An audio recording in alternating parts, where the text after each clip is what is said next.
Recording in progress. Now, as a recap, aside from my personal testimony, we have established a basis through declassified information and public testimony at the 1995 ACHRE Presidential Committee hearing, which we will now review, which established a basis for state-sponsored child trafficking and behavioral modification programs stemming from MKUltra that I now will tie into black budget programs, UAP response and recovery, just as we already tied them into the VIP elite pedophile rings. This information, aside from my personal testimony, will provide the infrastructure that you can use common sense to know is obviously the mechanism for response and recovery of UAPs, because it is the response and recovery system, the first line of defense that's in place, obviously. So it would either be going through that or otherwise. Now, as a recap, in 1995, please see this harrowing testimony. Okay, I'm going to start. My name is Valerie Wolf. In listening to the testimony today, it all sounds really familiar. I am here to talk about a possible link between radiation and mind control experimentation. Radiation in the late 1940s. And mind control. The main reason that mind control research is being mentioned is because people are alleging that they were exposed as children to mind control, radiation, as children, and chemical experimentation, which were administered by the same doctors who are known to have been involved in conducting both radiation and mind control research. Written documentation has been provided revealing the names of people and the names of research projects in statements from people across the country. It is also important to understand that mind control techniques across the country and follow-ups into adulthood may have been used to intimidate these particular researchers intimidation into adulthood into not talking about their victimization in government research. As a therapist for the past 22 years, I have specialized in treating victims and perpetrators of trauma and their families. When word got out that I was appearing at this hearing, nearly 40 therapists across the country, and I had about a week and a half to prepare. In 95, with a week and a half, almost 40 therapists nationwide. Keep in mind, how big is the internet back then? How are these people hearing it? How many people are scared? 40 therapists representing hundreds of victims with blindly corroborating testimony nationwide. Radiation and mind control.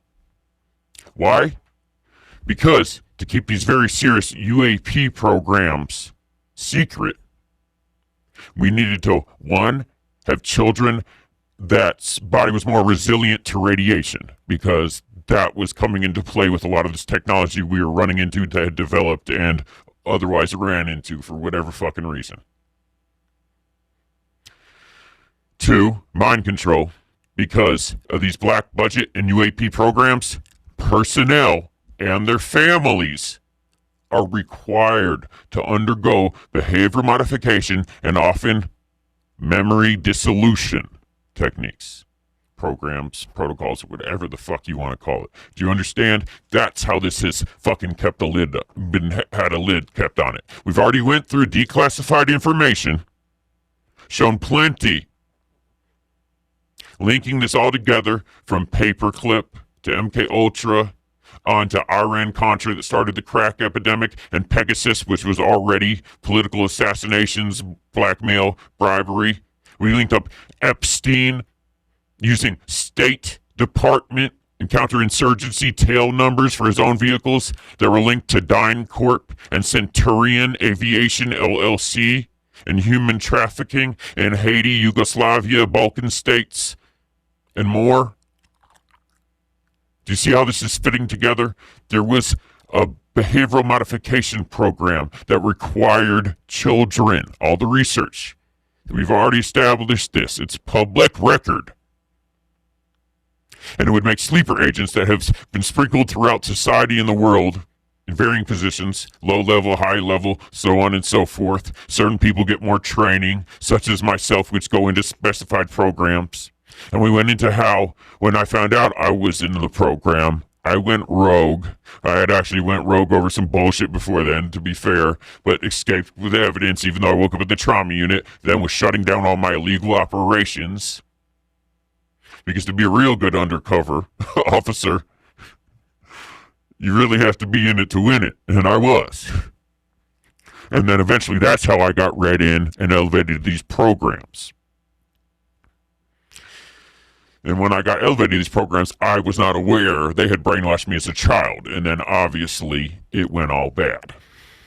And we left off last time in 2014 to where I had went rogue in a program over some human trafficking issues. Woke up in the trauma unit, but had escaped with some of their stuff. And luckily, we went through all that. The trunk got jammed. They showed the evidence case. The state trooper knew something fucked up was going on. So on and so forth. And then went on to me being falsely imprisoned, being released, and then immediately doing what Valerie Wolf here was doing. Networking with nationwide trauma therapists, specifically dissociative trauma therapists and the ISSTD and other specialists that are aware of this and deal with this. And networking locally in Nashville, including with my already existing database. And now we will go briefly again through the conversations to show where I was whistleblowing on military forums to FBI, CIA, DIA, Homeland Security, anybody that had an email. Doing a lot, everything I could, compiling all the information, sending emails. It's just so much. We've already went through this. We'll cap back up, and then I will show you all the mechanisms for the UAP, response and recovery, and the Dissolution Matrix, and assassination with body laundering of American citizens, and so on and so forth. I'm anonymous. I'm not gaining money from this. I don't want clout.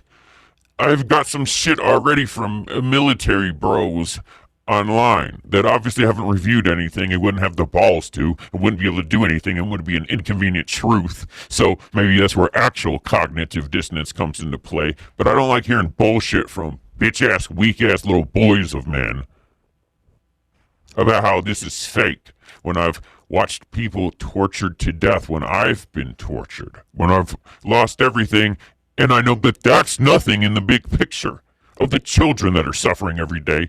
And honestly, all the bullshit going on with humanity. I don't even like people, but I do somehow seem to love humanity and just want to fucking do the right thing. And I'm literally giving it my all. For why? help me make this pay off, y'all. Help me help you. So, we're going back to 2013, where I had been released from false imprisonment, and now I had instantly been able to check up on everything I had remembered over time, sitting in solitary confinement. I did a total of 14 months in a 7x9. Months of that alone, there was nothing to read or write even. And, you know, it was boring as shit, but it was actually like a vacation, and allowed me to really face things. It allowed me to heal, honestly, and have introspection, humbled me in a lot of ways. It was very hard, though, because I had just found out I was brainwashed as a child, and so on and so forth. And then once I was released, I was looking on everything, and it's some shit. It's so much. So, anyways, I'm sending shit to a million email addresses, all nationwide trauma therapists, obviously like Valley Wolf. I'm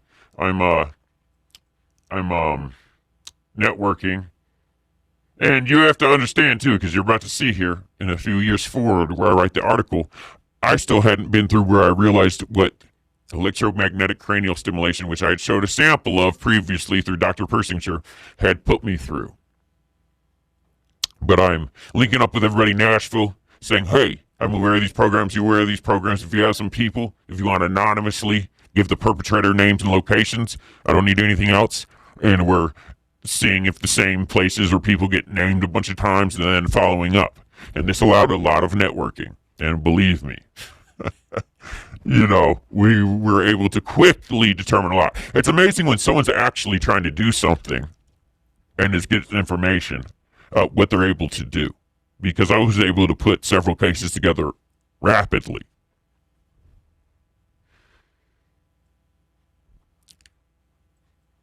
So, keep in mind, this is my plea that I sent to every therapist in Psychology Today, which lists tons of them for trauma, dissociation, EMDR, so on and so forth. Anything that's linked up with this that we're all commonly you'll find a survivor of this sort of stuff. And I'm basically telling them all the nuances, giving a little insight. And this isn't the best, don't get me wrong. I continuously improve this, but this is in 2013 once I got released from prison. And, I'm telling them specific data to collect, to classify common things, culprits, locations, marks on the body, different things, sort of employment, kind of just trying to get a general thing that we can analyze all the information, see what type of jobs are they sending people to. Is there any commonalities, or dates of travel, locations, just everything. And, we analyze this. Now, there's a lot of people very nervous about this. I think therapists could lose their license by violating patient confidentiality responding to your requests. Yes, a lot of them are very scared, but a lot of them did come forward. A lot of them directly connected me with clients, and we established a network. I literally sent this not only to every single nationwide trauma therapist and all that, but tons of some churches are privy to this, but a lot of semantics divide this because people are like, oh, they're possessed. Oh, it's demons. Oh, no, actually, this is MK Ultra, and they use this cover up to make people sound crazy when they talk about demons for the weird trauma. Oh, occult is actually like dark neuroscience, and it's just kind of mystical, but it really blah blah blah. Here, it's just fucking ridiculous. But we're about to get into it now. So, obviously, I'm networking. And then in addition to that, in the previous spot that I had got burnt from, now when we're getting into 2014,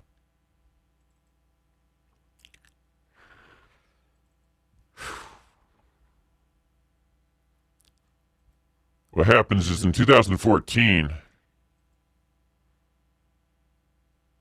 it starts to get pretty serious. I guess 2014, I actually had fine-tuned my plea to therapists because I sent it to a few at first to kind of get it, and then I had some writers help me revise it because writing's not my fucking thing. And then that's when I started sending out to mass emails, and for some reason back then I feel like how I was sending it, I had to do 25 at a time. But I sent it literally to everybody, and this is when it started, 131. Okay, at the beginning, 131. By the beginning of 2014, I was sending it to everybody. And we compiled a massive database. You'll see where this goes. Oh, yeah. But believe me, I'm about to get fucked up now, but then I'm going to tell y'all all the fucking dirt. Y'all don't hear shit like this. People, I don't know anybody speaking out like this. A lot of people think it's fake. I get it, because people don't do this shit. But you know what? Here the fuck I am, and I'm about to do it. And I'm not disclosing any information that's jeopardizing operations. This shit's about crime against humanity, child trafficking, fucking horrible shit. These motherfuckers are corrupt as shit, and they're coward bitches. And guess what? Some people that are around me that might not be snapping out all the way, sorry if y'all get exposed, but I tried to gently talk to a lot of y'all. And a lot of y'all are fucking bitch-ass hoes, and including podcast hosts such as Shawn Ryan. That's right. And I'm going to show some things and conversations from his associates and staff. He's mind controlled as well. A lot of these people are. A lot of this controlled opposition is. That's why I'm speaking out about all this UAP shit. And they're mishandling the people that came forward to the AARO and at these hearings, such as sending them on his podcast. Well, guess what? I'm in the same fucking town as that motherfucker. And I've been trying to gently talk to him, and he's mind controlled like that fucking dummy ass bitch. Shawn Ryan, the dummy gummy bear boy. I don't want to call people out. Believe me, I've already got a lot of shit for trying to gently do this. So guess what? Instead of showing a person smacking the shit out of someone for being a dummy, I'm gonna have to do this fucking podcast shit. It's fucking ridiculous. Anyway. Oh, yeah, y'all about to see. So, this was 2/2/14. Defecting rogue agent, whistleblowing on UFO, unethical domestic intelligence operations, human trafficking, and political officials. Okay? Guess what else I'm talking about? Because we're about to get into it all. We're right the fuck here. I had previously mentioned this before when I had got busted in the senator's daughter's car, but info on Senator Douglas Henry, who was at the top of the SunTrust building. Do you understand? And his relation to unethical domestic intelligence programs, ritual abuse, and human trafficking. Not to mention, boop, boop, boop, and all this, what we're talking about here is the American kill list, the Dissolution Matrix for American citizens. But unlike abroad where they do signature strikes with drones, here it has to be done with the utmost discretion.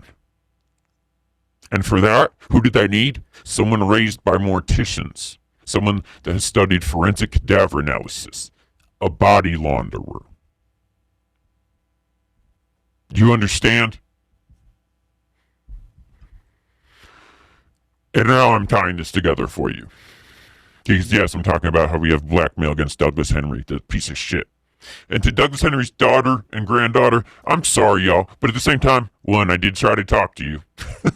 Two, you've already told me some shit, but I understand. You're scared because you're afraid to lose your trust fund and your means of support that you've lived off your whole life. And like me, you were raised without certain life skills in order to be dependent. But it's bigger than you. It's bigger than me. This is literally about humanity in the world, children in the future. So I don't give a fuck. Because Douglas Henry is a piece of fucking shit. And in 2014, he was already stepping down because I had secured blackmail against him and other things. And he's lucky he was able to step down and die of old age instead of be killed like the fucking bitch he was. The coward of a man. The piece of fucking shit. He's lucky. And he wouldn't sign the groundbreaking legislation to kick the NSA out of Tennessee, which of course did not fully work. Don't make me flash forward to the Christmas bombing of the NSA portion tied in with the ANTT building downtown Nashville. Let's not even go there. But Douglas Henry wouldn't sign that. Why wouldn't he? And I'm just talking about all the fucking bullshit and all this plan that's going on and the blackmail and the preschool programming of these programs that I'd already talked about, and that I have a list of schools, etc. And I need to secure the parental emails because we were anonymously emailing parents at schools where we knew their kids were in the class where they were being brainwashed and programmed related to gifted and talented and then other certain programs and so on and so forth. And then warning them like an anonymous parent saying, hey, basically, my child is acting strange and we think there's some problems. And then many parents would come forward consistently at them and make complaints, and then we were getting things shut down and fired and causing disruption because, we can see people in person, but it's not like we can go to schools and, you've got to understand the way they do this is very protected and secure. This is literally a professionally set up program that has decades of research put into this. So we're using halfway oddball tactics for that part, but I'll be honest with you. Are these evil motherfuckers, when there is no other way and people are in imminent danger and being harmed, yeah, we're lopping fucking heads. You fucking piece of shit coward bitches out there. The fuck do you think this is? This is life and death. You think that we're going to allow this to happen to children?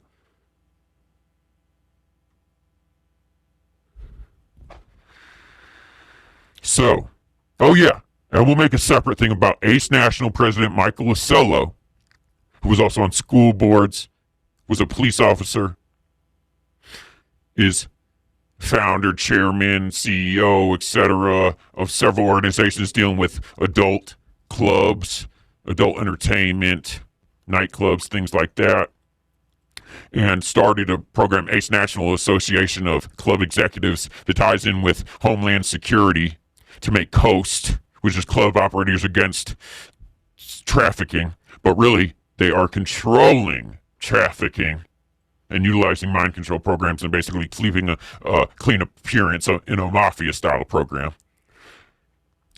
Now, and then they set up a fucking patsy to telling him some bad shit was happening to his fucking ex-wife from her new boyfriend, and then gave him the means to bomb the car, but it actually wasn't that guy's car. It was another fucking lawyer that was passing legislation against strip clubs and so on and so forth. Yeah, so I was obviously blowing the whistle on this, and we'll make a whole separate one against this, and pure gold crazy, pure Ken's Gold Club, pure gold, all this, and how Anisha had HPV that transferred to genital warts in the politician, and they tried to get her taken out. You understand, they're misusing assets and so much more in these programs and everything. This is the mafia. Yes. So anyways. Now. We had talked about all that. So I'm blowing the lid on a bunch of shit. I'm doing everything I can to take these programs. Yeah, I'm showing up. I told you. Yeah. You know, motherfuckers are disappearing. You want to know why? Because we'll do anything to save the children. And we don't try to use force. It's the last resort. But I've been sworn in. National security. Exemption and protection. Immunity from prosecution. In the line of duty. From loss of life. Exemption from loss of life. Destruction of property. So on and so forth. In the line of duty. Which is what I am carrying out. I was sworn into this and I take this seriously. And corrupt oversight does not change the oaths that I took and that are official and in place. And it's not only me. There are many men behind me. No, I'm sorry. Q is not a real thing. Trust the plan and do nothing? You've got to be fucking kidding me. Use your fucking brain. But there are good men sprinkled throughout this. And there has been action in the background taking place. But we don't rise up to take credit. We don't do anything. And I have been quiet for almost a decade following the fallout that you were about to see from this. And been operating in the background. And now that everything is established and can continue without me, I'm coming back out again, stick my head up, this time anonymously, to prevent collateral damage, to prevent so much loss of life. But I see what's going on in the public. I can't stand on support being given to corrupt organizations and fucking idiots and charlatans and people embezzling or misusing or using funds directly in opposition to what should be happening. So I'm speaking out and trying to raise public awareness to expedite this process because we are in a race against technology clamping down on everybody. There's some scary shit going on in the world where we're headed, and you know this. So, at this point, and we had covered this previously, I was living in an airstrip and so on and so forth, and by now I had fully snapped out of my split personality, dissociative identity disorder, behavior modification programmed day-night life, double life that I have been living since I was a child. It was just ingrained into my lifestyle. Now we get to it. So, I had reached out to someone in the 160th because the 160th was the main aviation for the counterterrorism unit that I was involved with, for my anti-human trafficking activity, but not for the UAP response and recovery, which we will get into through the National Response Team and National Response Service. Yes. So first I contact this man because the current operative of the 160th was very risky, even them talking to me once I contacted them. Obviously, most of my communications are not through messaging, through social media, through any of this, but some people, that is how I found them, because some people lived in South America, such as this person, who had already whistleblown and so on and so forth. So I asked him if he had any good direction for data dumps of child programming and drill sites. Yes, because I was an operations manager and oversaw a lot of things, because I was good at what I did. And I'm telling him about, yes, Rogue Operative, Fort Meade, Morticians, Basement, and we'll get to this body laundering in 160th in just a second. Because if you don't know, then you should. And we're telling him everything, and then we get to, yes, he was in Fort Campbell out of Clarksville, home of certain section of the 160th Hunter Field, Hunter Lake, yes sir. All right. And what is Hunter Field? What is Hunter Lake? That is the question. And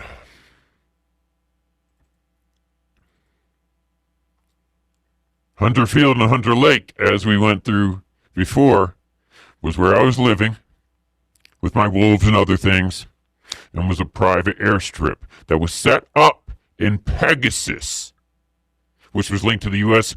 political assassinations and so on and so forth, set up in Pegasus in the 80s. And I was operations manager 2007 to 2009. And it was at Hunter Field. And funny enough, Edward Hunter was a CIA agent and journalist that coined the term brainwashing. This is the kind of stupid shit these motherfuckers do. Now, the 160th?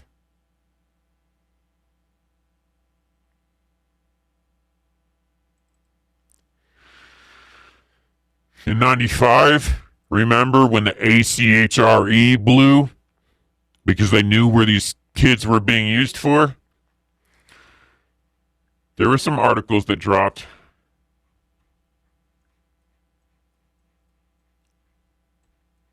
Yes, there was. Take no prisoners. Butcher and bolt. Training ruse. Because these weren't just training grounds. They're FOBs. Training is cover that has historically been favored to hide special operations involvement in combat. And this came out because of Waco. But we don't have time to get into all that. Murder and torture of civilians. We'll do a separate one about this in depth. The making of a commando. Brainwashing. Through the split eye, programming several things. Nauru, naval intelligence. We'll glance at that in just a second. Lying in secrecy, of course. Special op commandos were civilian disguises, of course, and as I explained, in different areas I would be walking with different gaits, different shoe sizes, different dresses, different speech patterns, so on and so forth. Would sharpen my trade as I lived. I learned a lot of the trade as a kid in game-based scenarios in order to get me initiated and interested in it for fun. Learning to speak in layers of communication for fun as a child, integrating it into how I act naturally. You can never learn that as an adult. Smear jobs and character assassination. Is this the playbook? Like I said, the masterminds behind Pegasus started Task Force 160 and set up the airstrip I was still operating in 2007 to 2009. And operating it, they set that up in the early 80s. They started the crack epidemic. They enabled and started the child trafficking epidemic. No congressional oversight. Surprise! And that was... Now, we go forward to the Night Stalkers, which is still what we're talking about, but it's going into... Let's get to it. Body mutilation and drug use, yes. And I was already deep into the drug game, and body mutilation is not a thing because body laundering. You understand? When special ops personnel die on secret and illegal missions, a problem is created for military bureaucracy. The military cannot tell the families how the servicemen died, so the body's laundered. That is, a cover story is invented to explain the death, and the body of the dead soldier is mutilated in such a way to corroborate the cover story. But it's murder and torture of civilians, and we're about to get to the kill list and the corrupt oversight, adding people on it for various reasons. You understand how this is layered in, and they're training these operatives for multiple things at once? And then through all this shit, they automatically have them in blackmail. It's all off the books. Automatically. So if someone's stupid enough, as I was, to be elevated to the next program, you can never say no, or they already have you off the books. Blackmail. It's part of the fucking job. And then I found out they'd put me through the random shit I had been through as a child that was fucking ridiculously horrible to prepare me for this. You understand? So,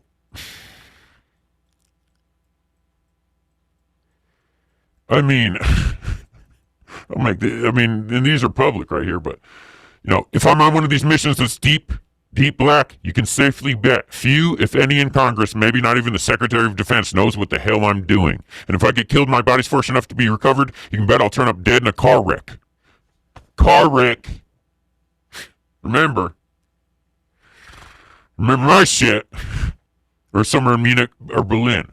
But they had many people operating domestically. Yes. You understand? I worked under the Clintons, the Bushes, under Douglas Henry, and other elite coward bitch motherfuckers. Hoes. They're not shit. They have generational momentum and established infrastructure. That is it. The people can't take this anymore. So, we've established the 160th. And remember, it was talking about the making of commandos. And this all came out. We don't have time to go in this, but yes, they were training assassins, using people out of prison, raising people up to be undercover criminals, prepared for this in certain methods, such as me, behavior modification, so on and so forth. Yeah, okay. Nothing's a surprise here. It really shouldn't be. Okay? Anyway, I understand who wants to think about this shit, but we have to, because there's too much at stake. Y'all, if everybody came forward, I wouldn't be so fucked up. I'm not trying to blame y'all for what happened to me in my life and people around me, but fuck. Is everybody a bitch? I'm sorry, but I'm like one of the only motherfuckers really coming forward from this. I don't know of anybody else like me that's came forward. And I kind of understand why. And there's a lot of people helping me in the shadows, but it's frustrating. And I see these fake motherfuckers out there, and it's like easy for me to see because I'm, in it. I was born in this shit. And sure, I might explain some of this weird, might act weird to y'all. That's because this is my normal life. This is all I've ever known. You understand? Fuck. Prison, and I didn't only go to solitary confinement. I was also in the compound for years. Don't think I'm a bitch, motherfucker. I didn't even get into escape attempts, the Mexican mafia, MS-13, all this shit. You don't understand. Like, I was deep in this. Like, I can't even, like a lot of when I was in solitary was administrative segregation and the maximum. They claimed I had, assaulted some, officers there in the jail and so on and so forth. It was complicated. I'm a nice guy, motherfucker. You think I want to engage anybody other than an absolute horrible person that's going to cause imminent harm? No. Moving on. So, it's 2014. You see what the fuck I'm doing. I'm going buck wild, and I've turned my talents on the terrorists that have infiltrated legislative, judicial, and executive within the U.S., our military intelligence industrial complex, nationwide major industries, agriculture, transportation, logistics, fucking healthcare, so on and so forth. And then what happens? Well, I am all of a sudden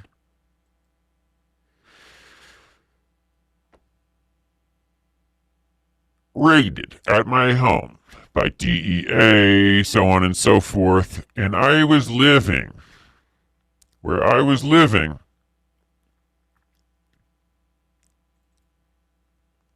was so far.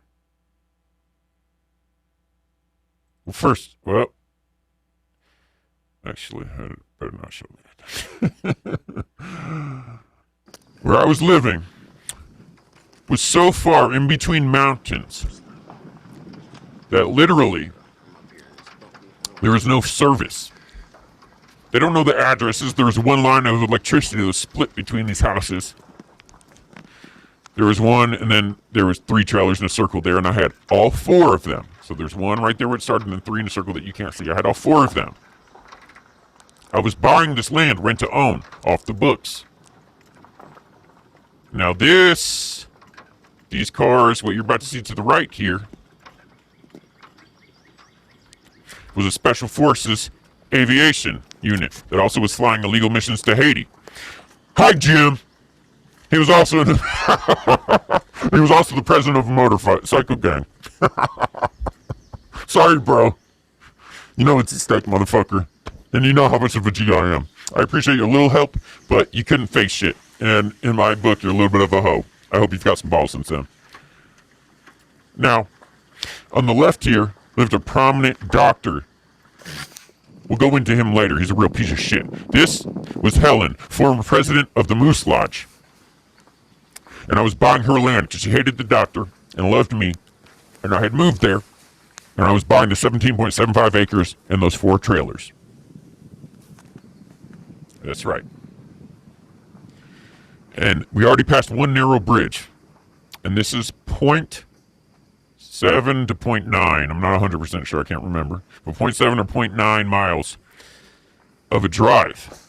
And what you'll notice through this drive is there is a total, and I look at each one of them, of 25 private property no trespassing signs.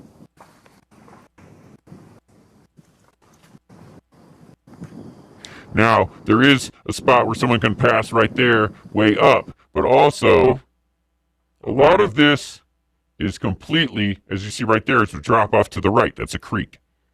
So for a lot of this, you cannot pass by. And if you hit at a certain point, one person will have to reverse. And there's quite a bit. But as you see here, even at the end again, because you couldn't see that first narrow bridge, private property narrow bridge. And that's a little ass bridge. So I come home, and there had already been a case where, well, I was whistleblowing and everything.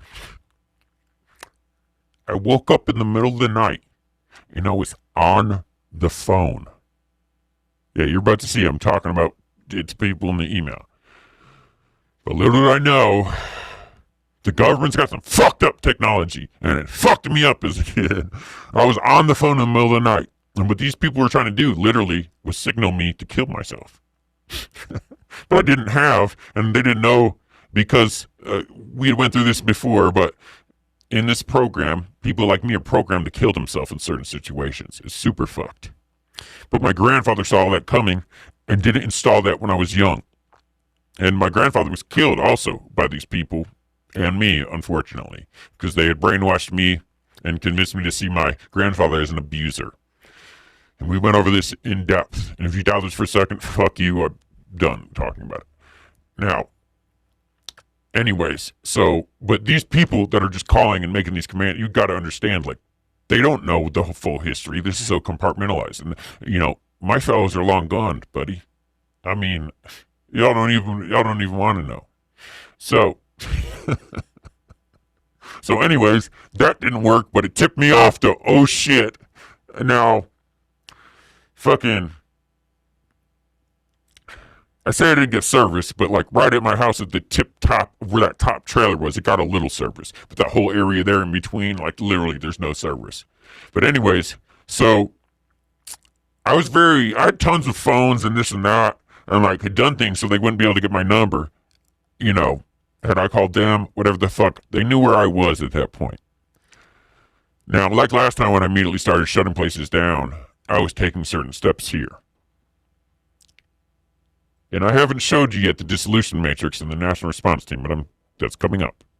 Right after I show you how they took me down again.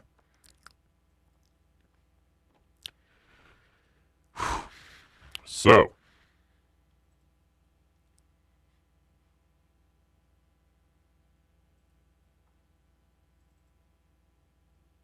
what happens was, I come home, and I think it's the next door neighbor because I had got into it with them. And once I started whistleblowing, I had a weird confrontation with my next door neighbor. And it was the doctor's farmhand. Tim Brown, you fucking piece of shit. Don't worry, I'm coming for the doctor too.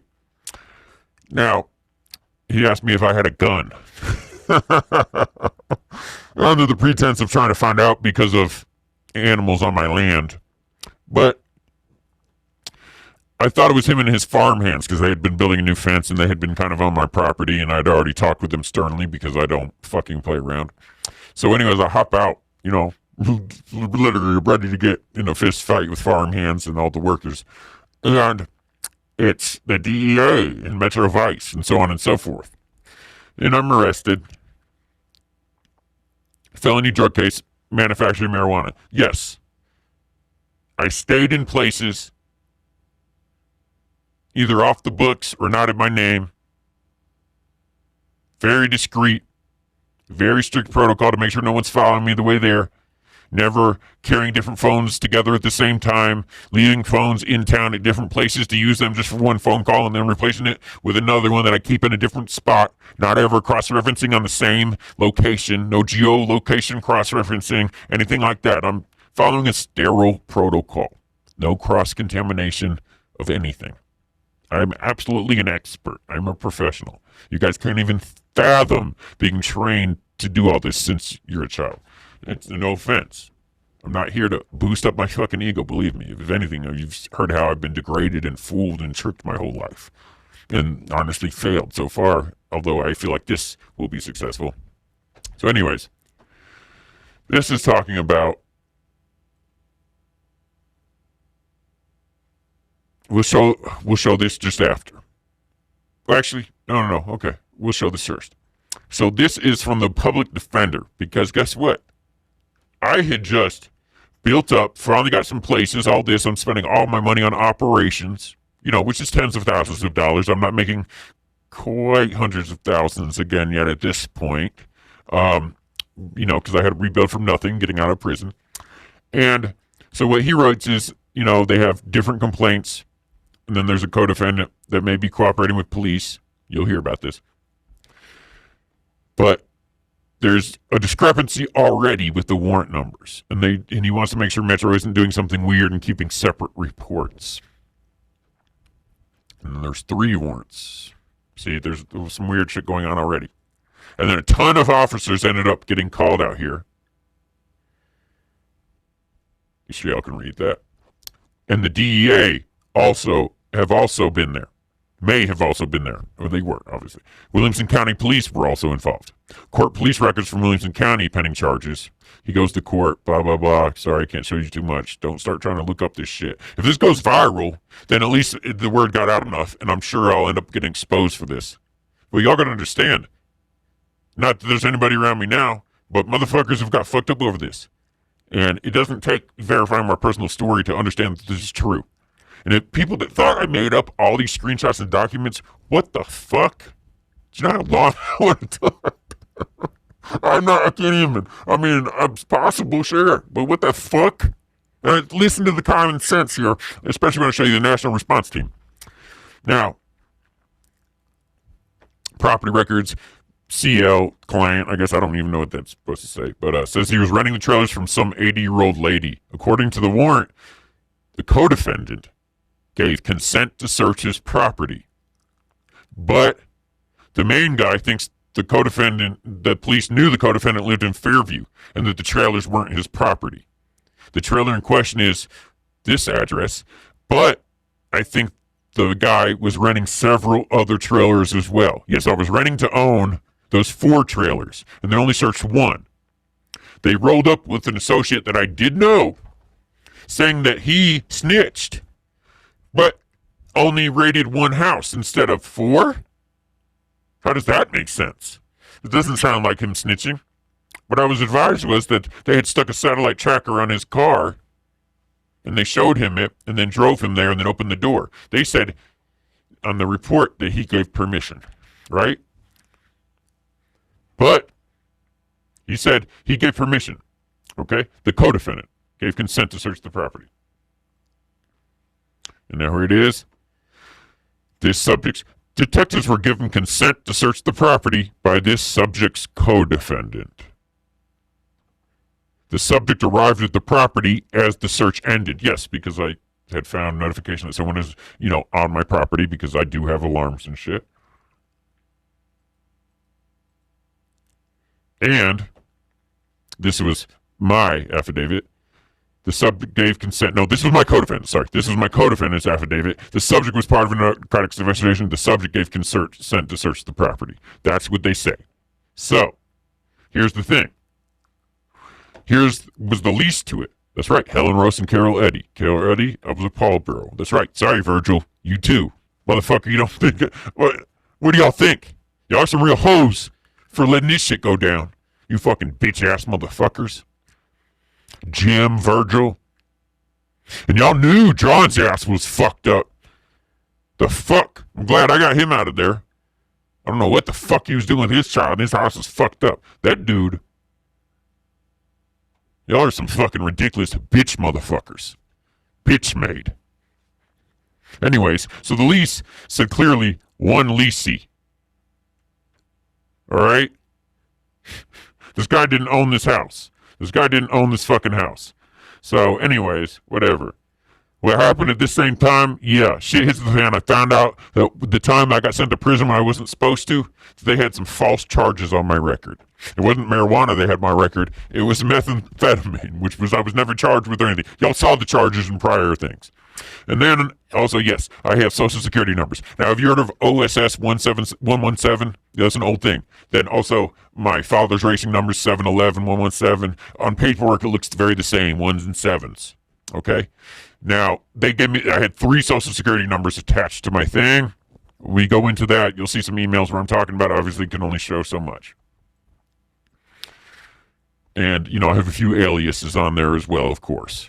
Okay? So this is when I'm like, oh, you know, now even more. It's like, what the fuck is going on? And I do end up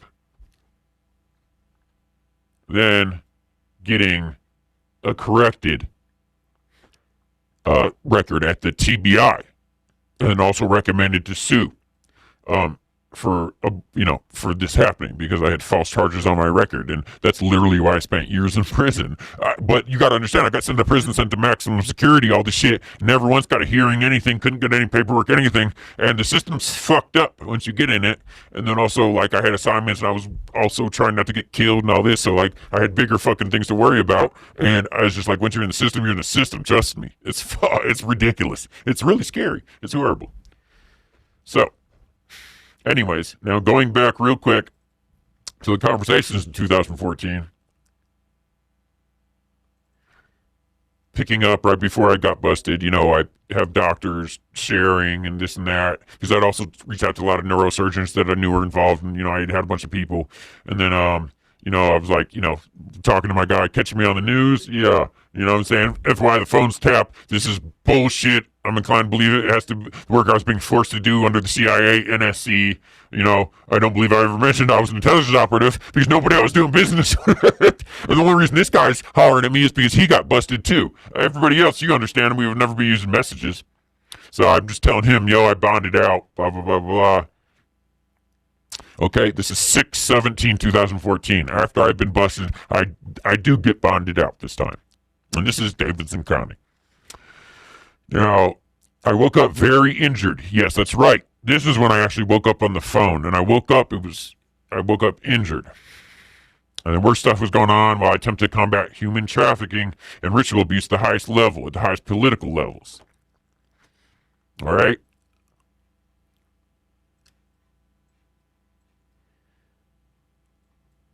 And I'm posting all that stuff. A lot of stuff I get shown because it exposes people. And literally, people have not only been tortured to death, but, I mean, well, I guess that's getting pretty bad, but, I mean, a lot, you don't understand. Like, do you understand me saying not only that people have been tortured to death, that so much more than that has happened? Like, let that put it into perspective, just how bad it is. Me showing what's redacted right here isn't going to do anything to help. If you're, like, utterly unconvinced, me showing that, you're just going to think it's fake. So it doesn't even fucking matter. And yeah, keep viewing, because later I'll expose how the NRT and the NRS are the first responders to UAP and black budget. Keep watching and subscribe. This is fucking, I can't believe I have to do this shit. And by the way, like, I'm so behind on other work. Like, this is fucked up. Like, honestly, I would appreciate a little help. And I can't even. All right. Wait, though. I'm proud. Y'all gonna see where I go with this.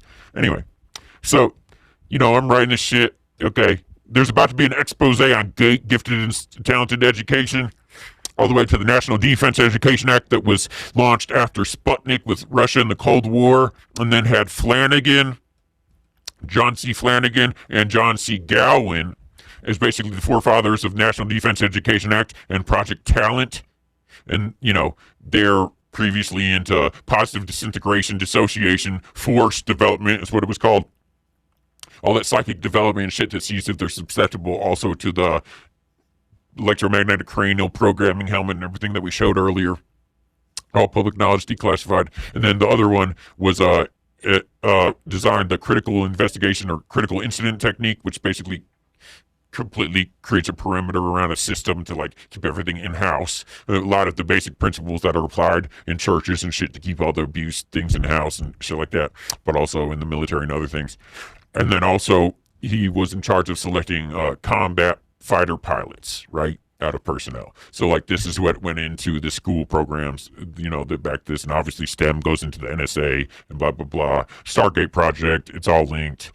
Yes, there are scouting out of society, and yes, this is all declassified. New identities created deliberately, and new identities implanted. Amnesia barriers are created, used in simulated or actual operations. That the CIA created Manchurian candidates is a fact, and easy to understand and justify from a national security perspective. And this is the therapist's words. I'm not criticizing the CIA or the military because I'm not an expert in intelligence matters. I'm a psychiatrist specializing in dissociative disorders. That's it, okay? Just fucking don't even. Well, a lot of this came to light after chatting with the old 160th operative. Yeah. Oh, yeah. And for other people being sent to their fucking death.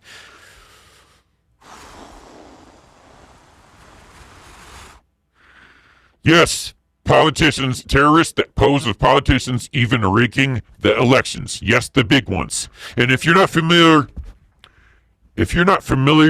with Bev Harris and black box elections, and starting back when Bush had the recount in Florida and then won, they had the shit in the bag.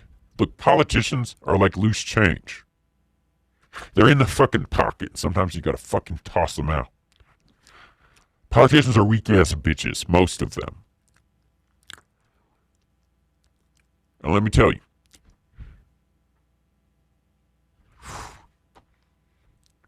you know this.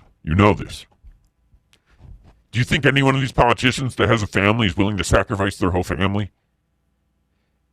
Knowing that even if they try to speak out, they'll probably be delegitimized and people will forget about them and go on with their life and they'll sacrifice their whole family? People like me that are willing to speak out virtually don't exist. So please, I don't even know if I want to say heed this warning. I don't even know what the fuck I want to say. But anyways, fuck. Back to it. What do we got here? This is fucking half embarrassing. Okay, yeah, I went into Ace National again. I was talking about Mike Ocello and ex-wife's divorce lawyer, but bombed the wrong car, and he set up a Chip Olson III. Skip Chip Olson, something like that, the third. Fucking a guy I knew. It was very upsetting. That was one of the things also, there was a turning point where I knew, oh shit, I'm in line to get set up like this.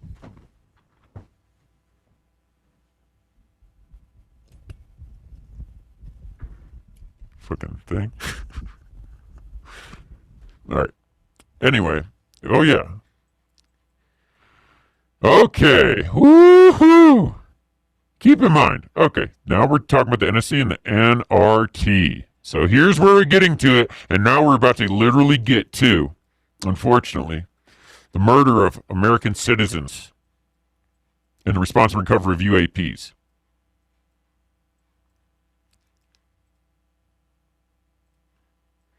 6/24/2014. I was talking about this before, but this is just one thing that I have marked for that. So keep in mind, I'm not only talking about, because you got to understand, they were using people from these programs back and forth. Like I explained, once you're in it deep, undercover, and blackmail, yeah, you might get read on these other programs. And look, what do the fucking drug dealers have? The nicest cars that other motherfuckers don't have. Well, guess what? You don't think we want the coolest fucking planes too, motherfucker? You have no idea. When they showed me this technology, do you understand? I don't even have words for how fucking amazing it is to see that and experience it, you know, when you haven't even really had a nice car. I mean, fuck, like, I didn't even often fly places. Like, it's fucking unreal. So anyways.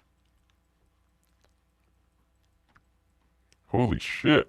Okay, sorry, I had to bleep out all that. That's how bad this is. And this is what I'm showing you.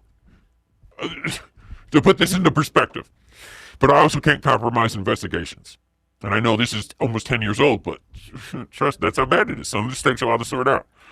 And some of this is sorted out, and we have people stepping down and so on and so forth. I'm trying to do this with as least bloodshed as possible. Again, Q ain't shit. It's me and my people.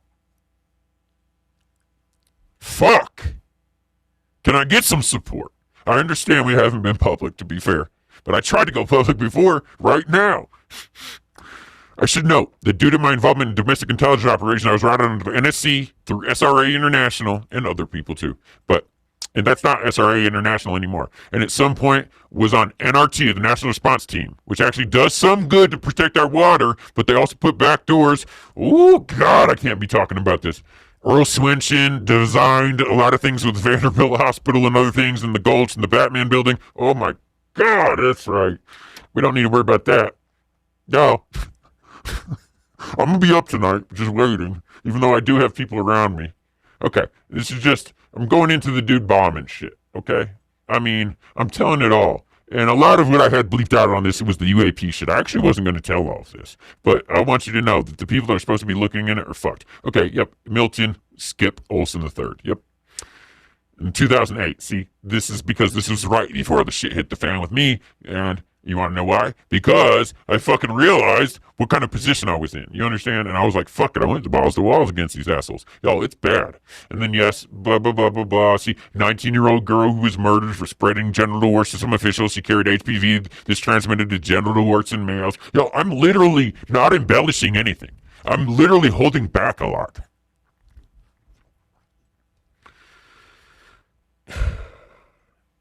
I mean, this guy, I can't even. So, Acelo, we're going to have a whole thing about him.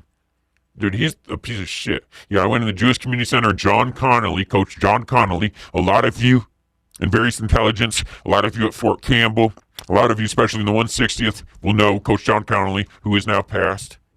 And you'd have to understand with me, I'm a little unhappy. Yes, I go into Cubic and DARPA, which we briefly saw, do a host everything about that. Yes, hunting war games with children. Yes, Percy Warner. Yes, Eagle Scout Cabin. Holy shit.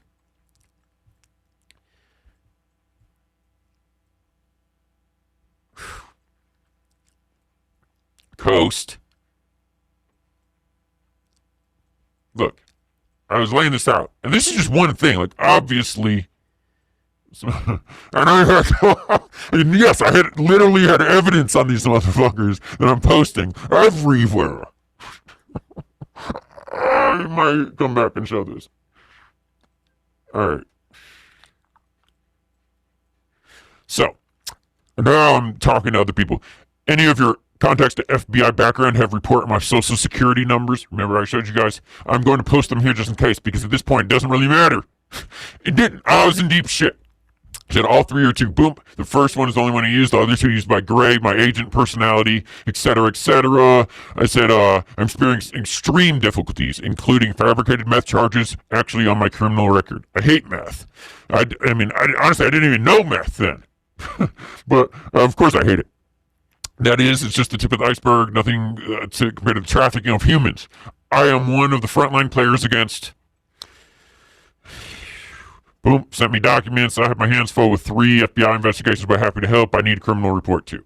So obviously, boom, I'll go scan them and send them. I'm leaving to go scan now. Send the email thing, scan. Yes, received. Who is the arresting charge on the meth charge? Who's the arresting officer on the meth charge? It's very extreme, blah, blah, blah. Said, no. Said, there was no meth charge. You know what I'm saying? Because it wasn't even on the papers. I would, and then she was like, you'll see. I go into it. I said, now I'm very worried about getting harsh penalties. She said, boom, should be able to trace us back to who was on duty that day. The police records, or they had a time date stamp apparently in the system. And she said, either way, it's illegal. Internal affairs can work with IT company to trace that. Who's your attorney? Something about tampering with police records. And then I had talked to her on the phone. They were stemming from Morgan County. And I was asking her if there was anything from the multiple social security numbers. They said, that's no clerical error at Morgan County, because this is where I switched to the first prison I was at, which was classification back then. And also Supermax. So I went from classification to Supermax for a while. And then they can train it to the system and the date and time. They're fools that think they can't get away. And then with Social Security number, she was getting me a contact at the federal Social Security level to launch an investigation.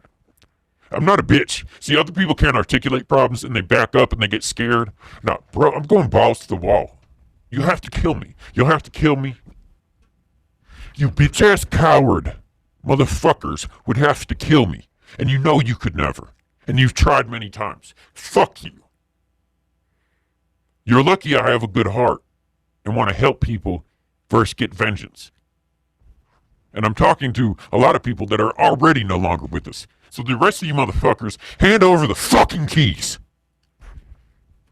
Coward motherfuckers.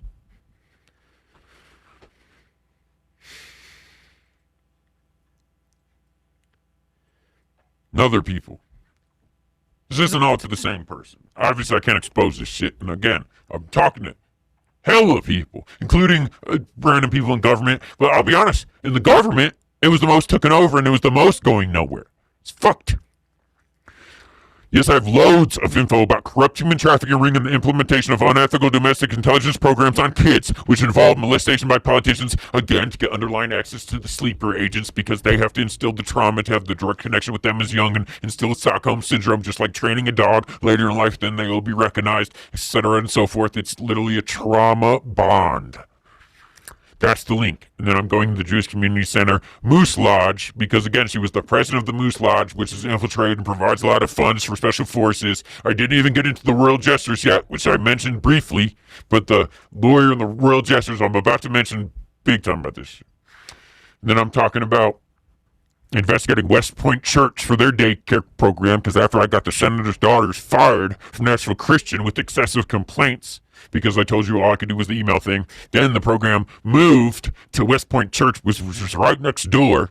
And, like, you got to understand, like, I'm doing other shit, too. I'm trying to stay hidden. Like, you know, and I got charges again and all this. Like, it's not easy being a ghost. And then I have to report. So every time I'm going on report, like, oh, shit, am I going to prison? You know, so, I mean, you know, I'm in a bad situation. You don't even want to get, there's so much. We'll get into more later. I'm trying to keep this flowing, and I feel like it's not going quick. Okay, yeah, they took all my case notes on my tablet, which was illegally seized, with no seizure papers, and my spot was raided completely illegally. 2 days after I contacted the cult back in New York to ask them questions about my childhood brainwashing. Oh yeah, I called the morticians. I was also warned of their retaliation, which did in fact happen, yes. I said, to be completely honest, I have an extreme aversion and paranoia of corrupt law enforcement. Due to my massive torture and molestation boy, mostly by corrupt officials, it's hard for me to reach out. And I had already been set up again. And then I asked them, should I go down to TBI and tell them the charge fake and ask them to look into it? Or the Metro Police Station? So it's very corrupt here, and I feel like I might look like a liar because I have pending charges. You understand? What do I look like acting like shit's fake when I already have pending charges? I look like a criminal just saying some shit that criminals say. But some of it's true. It's fucked. Yo, it's fucked. So there's no court date or arrest record or anything with the meth charge, so it should be easy for them to find. And then I said, you know, it's hard for me to do, and I'm really going against all of my brainwashed instincts, except for survival. Let's be honest. Look, this is what happened to me, yo. First of all, my girlfriend was tortured. And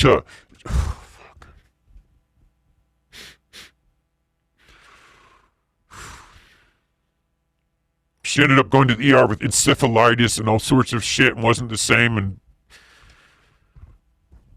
you have no idea how bad it is. I can't even. I lost my job. I lost a place to live. I lost my other job. I said, everyone's scared. I took a job for $10 an hour at a dog daycare. And do you know how hard it is for someone like me to live in society? Do you understand what I've been doing my whole life? I just got denied a maintenance job due to supposedly having meth on my record.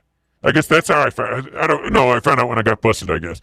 Either way, I said, look, I'm going to get to the bottom of it. Thank you. I'm just glad I talked to you. I knew all this was fishy, but I guess I'm not seeing the forest through the trees. I feel like I'm brainwashed to not even care or something. It's so hard to even do anything. Yeah, because I felt lucky to be alive, to be fair. She said, I need someone higher up on this, a private investigator who has worked on police corruption cases. I said, Nashville as well, so give me a little time. So, these people are looking into it for me.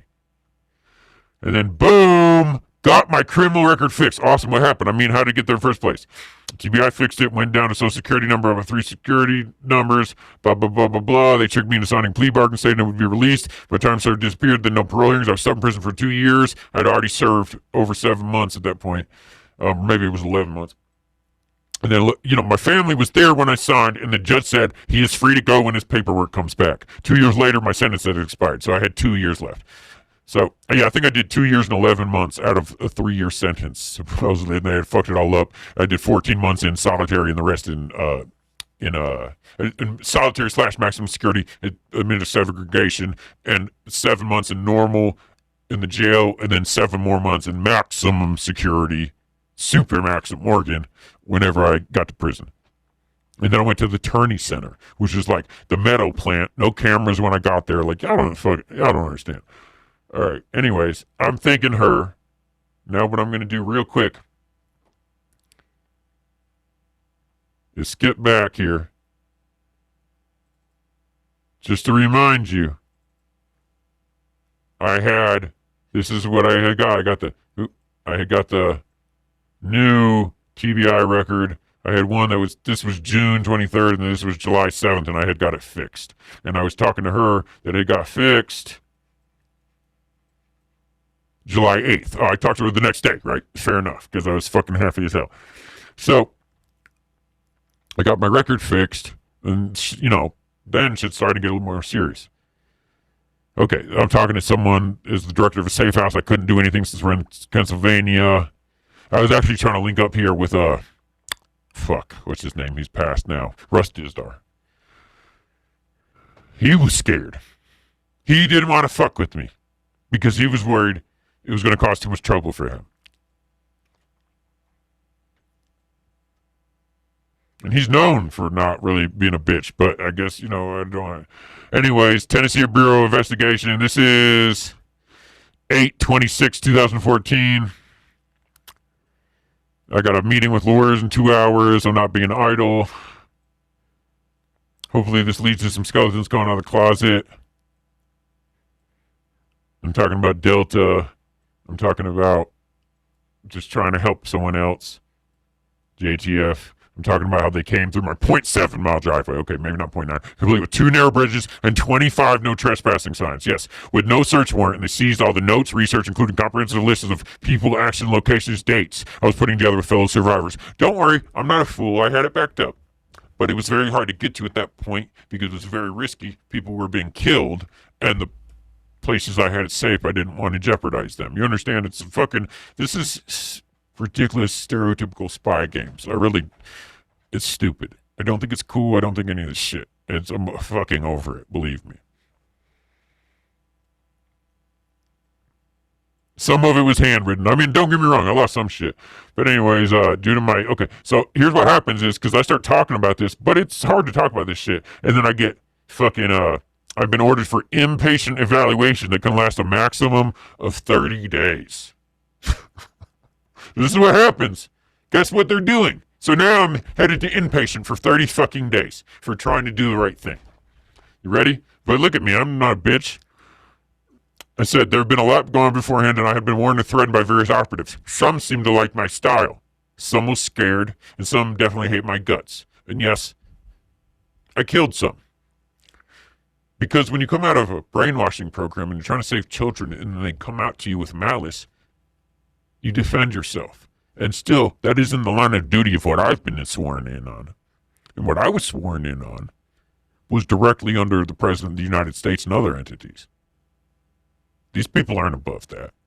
I haven't heard otherwise. I'm still operative. I'm still undercover. What the fuck do you think this is? Yes, I understand that some people have compartmentalized info, and I do regret collateral damage, but I also experienced collateral damage. And also, there's corrupt oversight ordering the murder of innocent civilians and the body laundering to cover it up. And I know people have questions about Epstein and body laundering and so on and so forth. I was not directly involved with that, but I am the person to give expert insight. Absolutely. So, have me on your next podcast, friend. So, I'm a little kid. I'm writing law. Y'all gotta understand. Y'all gotta understand where I come from. Fuck it. I'm making stupid jokes and all this. If you kill me, I'm gonna say some shit when I'm dying. I'm gonna say, oh, you stupid motherfucker. Fuck your mama, bitch. I mean, fuck you. Fuck you and your mom. Yeah, I was grow marijuana, stay on call, blah, blah, blah, blah, blah. We get it. So they got the trafficking data. I think we had established that.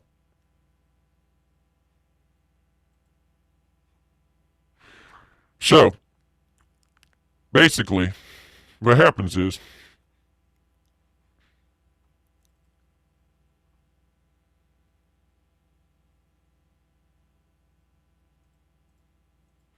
I'm still going forward here. Yeah, okay, so 8/26/14, I'm talking about they got the trafficking data. I have lawyers. I'm about to go inpatient for 30 days. Guess what happens instead? I showed this at the first one. My sister comes forward. You know how hard this is for people? I wasn't anonymous at this point. You have no idea what people do with this shit.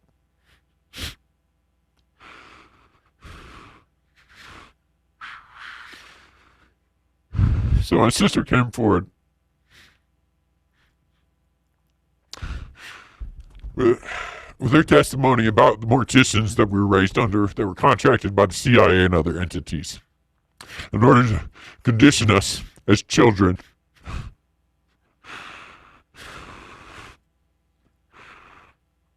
And she sent this in. You notice this is 8/27/14. Okay? I have no idea how hard this shit is. I don't give a fuck. I whimper and weep a little bit on this is surprised because I haven't fucking cried in fucking a decade. You know what I'm saying? I don't give a fuck. I'm too effective. This is what happens. This is the fallout. Yeah. Someone whimpers a little bit, okay? I have feelings about this. And remember again, this was 8/26. This was 8/26, where I was ordered to inpatient for 30 days.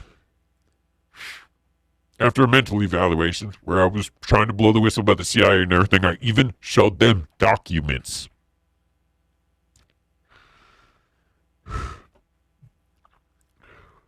And they ordered me to inpatient.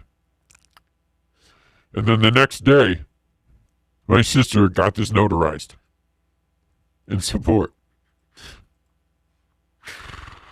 That shit... You have no idea how hard it is for people and how scary it is. And she saw what they had done to me and the people around me. You don't understand how many people have died over this. You don't understand what she's been through, but I've been through. What other people have went through. And now there's almost nobody left. Fuck.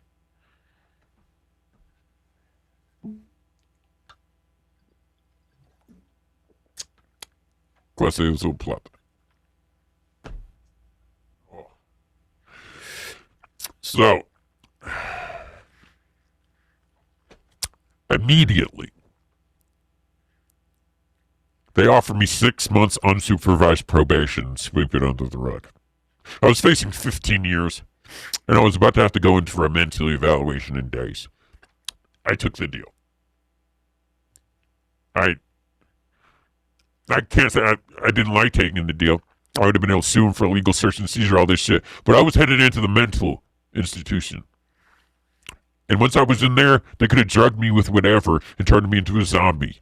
Which they did with my brother. You understand how sick these fucks are?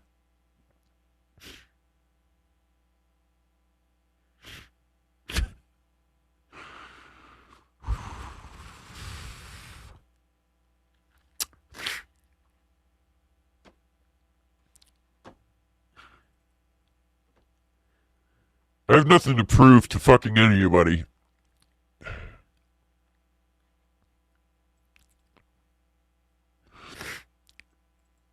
But just for the fucking record, this is years ago.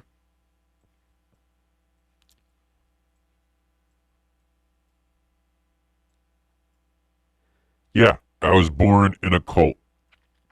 He didn't even realize everything. And when he started talking about it, he got all fucked up and couldn't handle it. I even tried to warn him exactly and tell it to him. It was too much. He got locked away in a mental institution for years. They pumped him full of Halidol and Thorazine and everything else. And he's one of thousands and thousands of innocent, once children, that were not only abused, but literally tortured. And are collateral damage. To what? Not national security. No, not national security.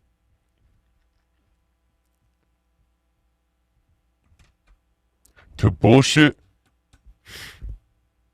that is supporting a corrupt conglomerate of terrorists committing crimes against humanity.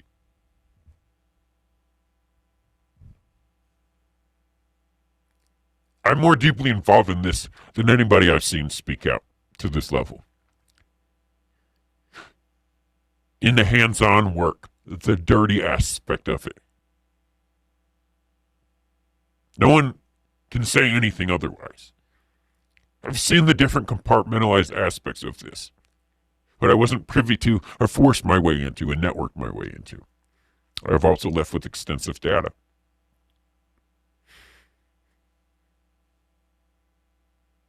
Can I get some fucking eyes and ears, and can we do something about this? And we're going to get back to the database.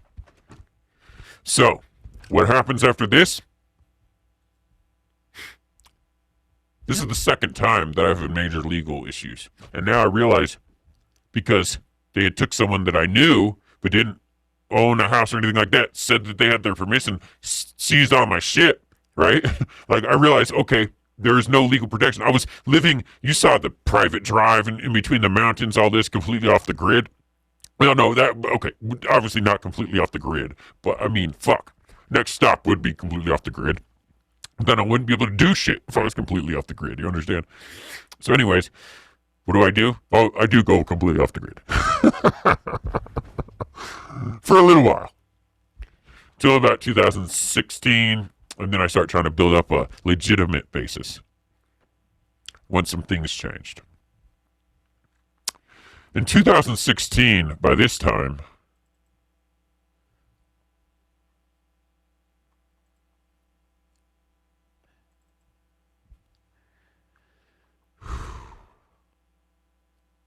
I am passing my sister's notarized letter, and we have other people with statements for similar.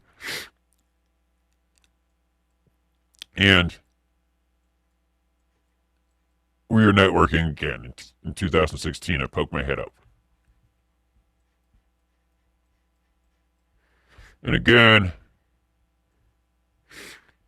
I'm talking a little bit about what happened with the security numbers and the database and all this, just to make a quick little brush, but I've already networked a lot in the background, and I'm quiet because now people know the thing, and I'm getting routed people, and we're building up the database.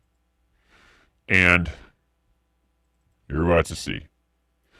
And again, now I've healed so much more that I'm saying, let me get some stuff on my chest. I just really read this, and I think the personal story is very accurate, embarrassing.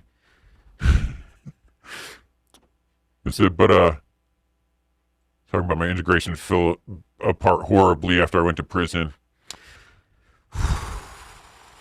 And I'm starting to talk about it.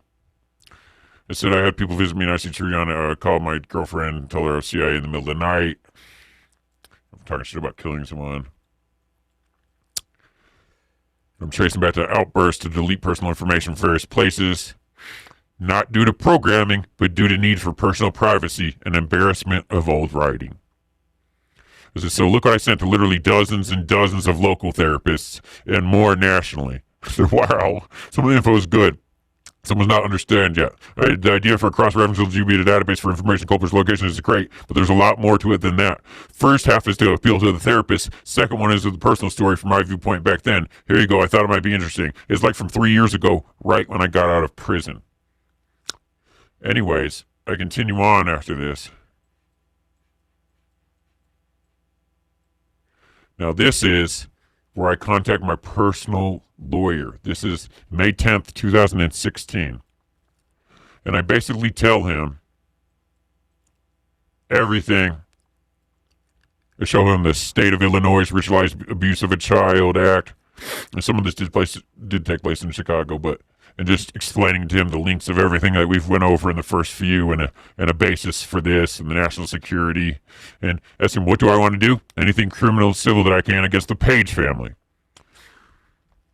And they should not be applicable funeral licenses, right? And that there's other culprits as well that are involved in my abuse and child trafficking, pornography that I would like to expose. And this was like the first test for what we were about to do next. And then going into this very far-fetched possibility of the case progressing and halting some of the phases of unethical domestic intelligence programs is now almost all phases of the process are done with electromagnetic stimulation and other very less invasive techniques. However, children are still involved and you cannot create near as complex or useful dissociation as an adult. So why am I doing this? It happened to me. Whistleblowers changed the laws. Yes, the whistleblower laws changed again, so I figured I'd give it a little go here other than what we were doing. And then I was also advised by people in the DIA, CIA, NSA that I could and I should seek reprisal. And we'll go into this, but there is an initiative of men that are wanting to clean up some of the dirt from our past. Yes, we will always have national security operatives that are enhanced, augmented soldiers and spies. And nowadays it's mostly electromagnetic stimulation and other things that have advanced to where you don't need a sexually abused child as a base, and other things are in place. And yes, I've been authorized to clean up some of the mess as well by people mixed in with this. I'm still against certain aspects of the program, but I am glad to be the head of going for the head and breaking the cycle of the sexual abuse and much more. And we will continue to fight the good fight for true justice in God's name. But for now, I'm focusing on the molestation, the sexual abuse, the child trafficking, as we dissect and remove corrupt and unethical sex of this classified and national security apparatus as well. But I'm being completely straightforward with exactly where things are right now. And yes, we are eliminating the very corrupt sects that are misusing this technology that is being advanced. But this is a war. And the public does need to rise up and become aware. And the public will need to come together and act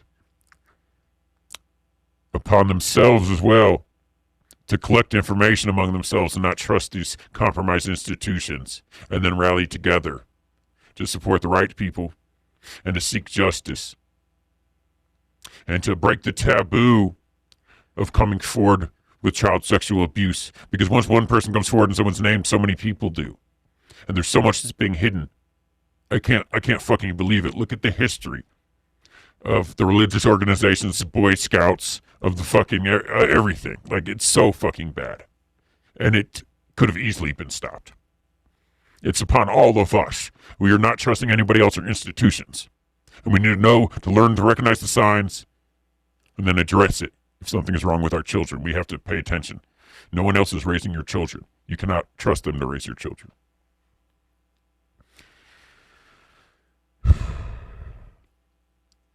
I'm talking shit to my lawyer. I get it. I'm talking about just everything. And when he says the answer is, this is very deep, dangerous, and complex. I wouldn't really have a clue as to how to help you. I think a civil remedy is all you might have at this point. I also believe that this would have to be filed in federal court probably. I will see if I can think of someone that might be able to help or point you in the right direction because I honestly have very little idea. Okay, fair enough. So I get, and this was a very close lawyer to me that I could open up and talk, and he knew I wasn't crazy because of how intelligent I was with all my criminal apparatus, so he realized I was, competent. So this is what I said. I get it. Nobody wants to deal with this shit, and it's, like he said, dangerous. That's all he had to say. He doesn't want to fuck with that. Why would he? You lose your family. Obviously, we started to organize safety. And in 2016, late 2016, I had someone reach out. There was a system engineer and a webmaster, and they were committed to doing anything they can to help the SRA MK Ultra survive their cause. I mentioned having a programmer handle a database crossed with a trigger programming database. This person offered to write any kind of system that I needed, asking me about torrents and WikiLeaks. With some of WikiLeaks and some of what Snowden did factored into this, but that's a story for another time. Left me wide open as an operative, to be clear. I have nothing against them. What Assange did was right for sure. What Snowden did, I'm indifferent to, but to be fair, we already knew what the fuck he exposed. I guess some people maybe couldn't accept it, but we already knew. But, Snowden put me at risk. It's all good. Whatever. Anyways. Here, in late 2016, December 22nd, 2016, I had already been privy to information. I am a specialist in certain fields, and I'm really trying not to fucking give myself away here. But I'm writing an email someone. How's it going? Hope all has been well. Yes, the spot welder works like a charm. Let me know when you want it back. I left some quick release battery post clamps on it attached for ease of setup. I really appreciate it. A lot going on. I'm a distributor for a newer company. In January, I'm moving for a bit. I have a contract for Monarch. And also working backup north on a power amplifier, which is basically a magnetic wheel with RPM meter hooked to a starter motor. RPM meter, you can adjust the RPM to sync when it's spinning. Basically a magnet wheel with an RPM meter hooked to a starter motor, which is nice. Has been able to get 1,000 watts out of it already, self-sustaining. It's not that much, but self-sustaining 1,000 watts, that goes to show promise. And I had low funds, and it's a good step. It's proof of concept. It's my passion anyways, free energy. Yes, and I wrote a lot about this. I didn't read you my whole things I was sending, but I also mentioned this before. Like you had seen back as far as 2014, February 2nd, I had been whistleblowing on UFOs, UAPs, advanced technology. Because that was involved, and we're about to get to it. So, that and organizing safety, anti-human trafficking, of course. This person knew about that. So I'll be out of Nashville for a bit and come early mid-January, but it sounded like you wanted to meet up before then anyways. All right, let me know when you want to snatch the welder back. Take care. I was showing him what I was working on. And then he wrote back, that's cool looking. Have you had any problems with police or laws regarding tags and registration? I want to show y'all this shit, but I'm curious to hear about the free energy project. As a formerly trained engineer, please let me warn you to please be aware and make sure you get paid up front. I've seen a wide range of them even brought to consult between ones in Nashville and Louisville. Both times resulted in a group not having high enough resolution equipment to measure what was actually happening. And this guy also was making his own ferrofluid, which is magnetic particles suspended in oil, and they can bridge the gap between the stator and rotor in certain electronic motors, allowing for thermal transfer to shed heat a lot faster, and certain things like this. And you can look into ferrofluid used in electric motors if you would like. And he was just glad to hear about the welder, blah, blah, blah. Any chance we get together Wednesday? And then I'm like, yeah. And I was letting the free energy project was a hobby because I had the actual contract for Monarch in Michigan. Now, that's that.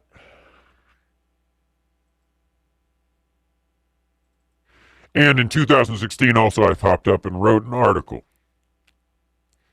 Yeah, on Above Top Secret. It's called God Told Me To, Alien Visitation, the Koran Helmet, and Dirty Rotten Tricks. And I write, forward, I'm not claiming that people have not had holy visions, or that there is no such thing as aliens. I'm not claiming anything, other than the type of thing I describe below, does in fact take place. And this is about to tie everything together because I've been dark since all then, and I'm about to go right into the NRT and the UAP response and recovery. If you're watching this long, did I hook you at the beginning talking about it? Am I doing the fucking YouTube thing? The fucking video Rumble thing? What else platform wants to pay a motherfucker to save children? Who I got a rep? A drink? An energy drink, perhaps?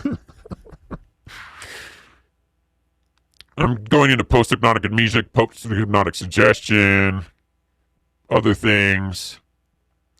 So the technique, I launched up the God Made Me Do It program, maybe supplemented with others as well, but in essence calls for the common prep, a blank, fresh, dissociated part. That is a traumatized child that's in shock from trauma. And then you brainwash them. And essentially, then what I went into was what we all know well. What we all already know well.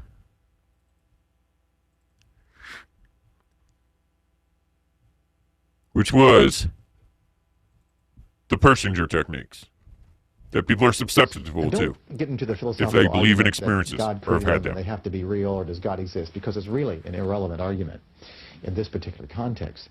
The critical thing is if people will kill others because they think their mystical experience, their God experience was true, shouldn't we know the brain mechanisms responsible for that? Oh shit, this fucking madman. I know that's in 2017, right? Or 2007, I mean.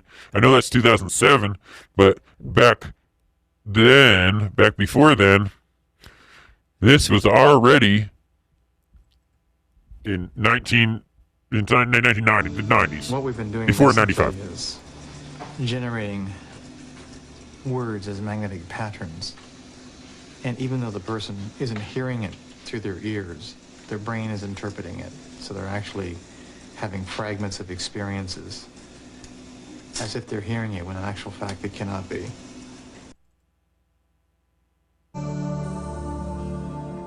But what are the limits? What else can people be made to believe? But one thing that's really clear, you can control the person's experiences and they don't know they're being controlled. That's why this technology is a potentially powerful one and has a two-edge to its sword. You understand? They can do so much shit from literally recording the EEG patterns of an insane person or someone angry to where they will even stimulate the anger centers through drugs and other things and stimulate them. They can literally stimulate that portion of your brain and feed you exact programming instructions. They use people as patsies. And people, if you look up people that think God told them to kill someone and did it, I'm sure there's plenty of random crazy people that just had that happen. But guess what? There's also people that have been tested with the helmet. There's also people that have been successfully used with the helmet. And all sorts of shit. Y'all have no idea. It's so fucking bad. And then you gotta understand, again, we went into the ACHRE and how the human radiation for the response and recovery gets to this, because you might run into radiation. They want to see people that are resilient to it, and also that goes into astrogenetics and things like that. And, there's basically 4 quadrants of, it's a whole science. We get into that some other time, but there is a lot that has been taken in from that. It's not my field, but I do know some, and I'll be able to shed some light. But, and then, just fucking the helmet. One, also, if you're going to run into some shit that's like extreme, and people might be like, oh, fucked up, start desensitizing them as a kid. I'm over here apprenticing under morticians. Obviously, we can launder bodies, and we're familiar with, forensic cadaver analysis, so we know, how to make it look good. And then, say, the helmet makes us think we had an experience with aliens or some shit. So, if we are on response and recovery, and it's not from a fucking foreign fucking, superpower government, and it's actually some shit, we run into something, we've already been through it all with the helmet. It's already stimulated shit, already made me thought I saw an alien as a kid. It already put me through the trauma, so it's just another fucking day. Let's go. You know what I'm saying? You got to understand. Like, of course we need people conditioned against the unknown. Of course. What do you think this is? We got to be ready for anything. And if you really think about, like, if this was your job and you were in charge of it, what do we need to do? What do we need to do to do it best? It's really all common sense. That's the thing. You got to think, like, okay, what would be the best thing to do? 1, within our ethical guidelines and moral guidelines. Then 2, without our ethical and moral guidelines. And then look at MK Ultra and see how all the leaders of everything were involved in this. And what you think all of a sudden they weren't? People want to push the boundaries. Another thing is you got to understand, these bureaucrats that have oversight to military and wartime situations, people at big businesses, you got to understand, at a point, the general populace is just numbers. Either they're helping you or they're a nuisance. But they got to be scattered. If you're, over a country, people die every day. You have to take that into account. If you have to do some fucked up things for development, how many people are going to die because of it? But in the long run, how many is it going to save? It's the gray area. Things like this come into play. And I'm practical. In some situations, as fucked up as it is, maybe it would be justifiable. But the corruption, the misuse of it all, the fucked up people at the top make it all illegitimate. And it's an abomination. And a lot of it is abominable anyways. Call me the abominable no man. Because I'm saying fucking no. And I'll fucking take this shit down myself. Honestly, a lot of people are lucky I'm a nice guy. And I don't know what y'all's impression of me is, nor do I really care, unless if it affects you accepting my message, and then I'll work on it going forward. But I'm kind-natured. I don't want a problem. I just want to relax. I just want a break. But there will be none until this is taken care of. So, that's 2016.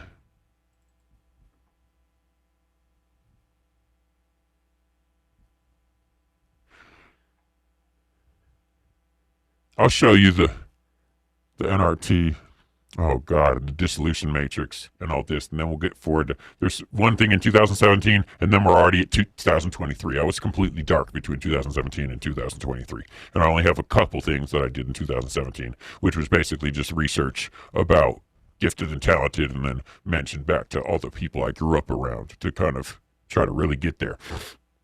So, briefly, remember in 2014 what I was talking about why didn't Douglas Henry sign the NSA bill?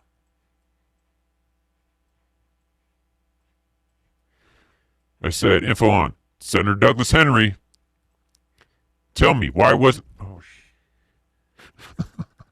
I said, info on Senator Douglas Henry at the top Centrist building, involved in ritual abuse, unethical intelligence programs. So tell me, why wasn't his name behind this legislation, the Tennessee legislation, to get the NSA out of their borders, which, by the way, was passed on the anniversary of when I defected in 2008. Coincidence? I don't know how much I like coincidences, but just saying. So, what was this?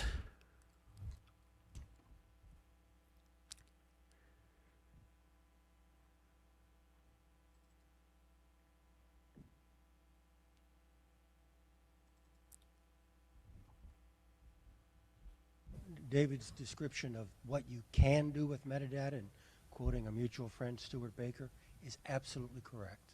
Okay? We kill people based on metadata.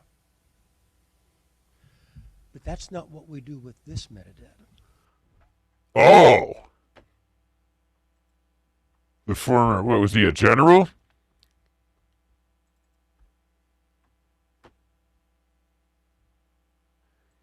And then in 2019, it was ruled American citizens cannot challenge their inclusion on government kill list. Kareem versus Haspel, U.S. District Court, United States of Columbia, September 24th, 2019. A federal district court in District of Columbia has dismissed a U.S. citizen's lawsuit challenging his inclusion on America's kill list because the state secrets privilege is absolute. Did you know America has a kill list, also called the Disposition Matrix? If the government chooses to assassinate a U.S. citizen, the U.S. citizen has no recourse because the state secrets privilege is absolute. When properly invoked, the state secret's privilege is absolute. No competing public or private interest can be advanced to compel disclosure of information found to be protected by a claim of privilege. That was in the Supreme Court. Yes, and the CIA NSA director, Michael Hayden, that was who the video was. We kill people based on metadata. Signature strikes can be ordered based on too many derogatory checks appearing on a person's profile. Now let me put this into contemporary context for you, and then we will go back to my situation. In America, there are no signature strikes with drones.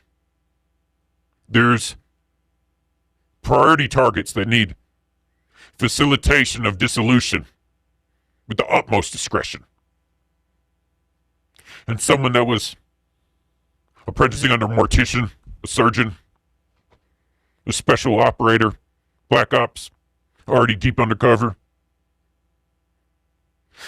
who, if they fucked up their trade, could be pinned for the culprit with plausible deniability in the meta patsy, body laundering. I believe the recent designation of our biggest threat for national security was domestic terrorism. And there is a kill list, a disposition matrix. And all the way back before 2010, before Obama, I was carrying out facilitation of this disposition matrix.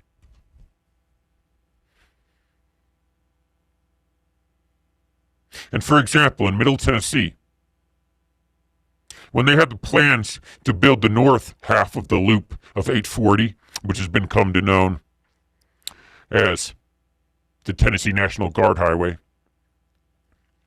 they knew the north wasn't going to get passed. But preemptively, since it wasn't going to get passed, they still went to people along the pathway, claiming eminent domain, and then trying to buy the land. But with eminent domain, you give them a fair cost and seize the land.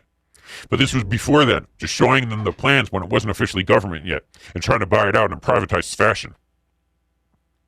Some people weren't going.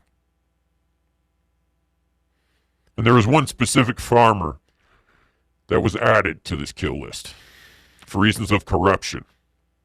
And the royal jester that represented me in court was also the bag man, was also the, I'll be honest, I don't know if it was called property assessor, but he was the one in charge of bringing people to offer. And again, he did this off the books, but they would do it with paperwork on the same letterhead and so on and so forth to make it look official. Very shady. Yeah, and the royal jesters, again, we will have a thing about them. They are documented for human trafficking and all this. This is already known. Cocaine, human trafficking, child with children, child trafficking, child prostitution. It all ties in. And the names have already went places. And to this person's family, you know your father was a fucking bitch. And no offense, I'm a little salty, and the reason we're not talking, one, is because you're unwillingly involved. And when I came out and you told me about your family, and you told me about everything, and I had already known. And I'll be honest, I'm not fucking impressed. You're a hoe for letting shit go on. Other people that knew me, that I'm exposing, the son of one of the former, at least interim director of the Sheriff's Association, friends with the head of the TBI, the son that manages Yellow Wolf, butting up with a 33rd degree Mason, now obsessed with psychedelics. You stupid son of a bitch. Remember when I got out of prison and we talked? And then I saw on the news the house get busted that wasn't tied to a name, and I told you that I fucking warned you? And I had still been supposed to be getting 10% of that house, you stupid motherfucker. And what, you thought I'd snitched? Little did you know that the CIA and DIA and others were already on you, you stupid motherfucker. I try to contact you discreetly. You're a real fucking hoe. Some people will glance up this and see you. But I have lots of log conversations of proof and testimony because I networked everywhere in Nashville. And I have several testimonies against Jack White, Sturgill Simpson, members of the Lynn family and related. I have info going all the way back to old murders for the Music City Mafia, such as Frank D'Antonio, who was set up. Yeah, he was a murdering bastard, but he didn't do the murder that he went down for. But I know who did. Yeah, that's old news.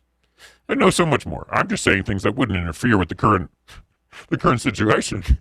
I'm just rattling off a few names, to decompress. Anyone of you got a problem, you're lucky. You're already lucky. And if you ever come at me or send anybody, anywhere, to anyone, with any form of aggression,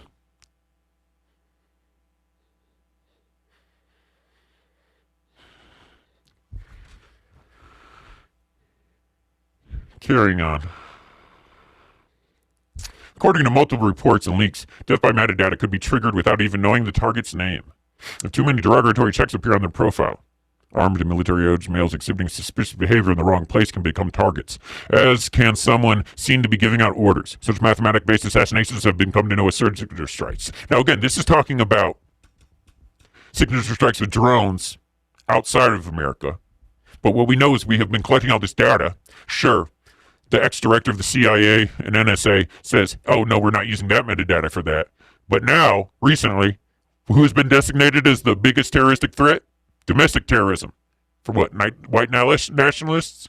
There is some, but nothing like the military, nothing like the media portrays. Are you fucking kidding me? The biggest fucking threat that we face is terrorists within our own government, in geopolitics, in healthcare, agriculture, and so on and so forth. They are terrorists committing crimes against humanity. Oh, yes. And we know this. David's description of what you can do with metadata, and quoting a mutual friend, Stuart Baker, is absolutely correct. Okay? We kill people based on metadata. But that's not what we do with this metadata. Yes, because anytime ever in the past, they've been honest. Right? Right? Okay. So, UAPs. And yes, people that see too much. Go bye-bye. And have seen too much, and it's horrible. But you understand why people like me are inserted in this, that can make people disappear, are already off the books. Too deep to do anything. You would think, until people like me come along and say, fuck you. And thank you. So, the National Response Team. Who is our first line of defense? The National Response Team.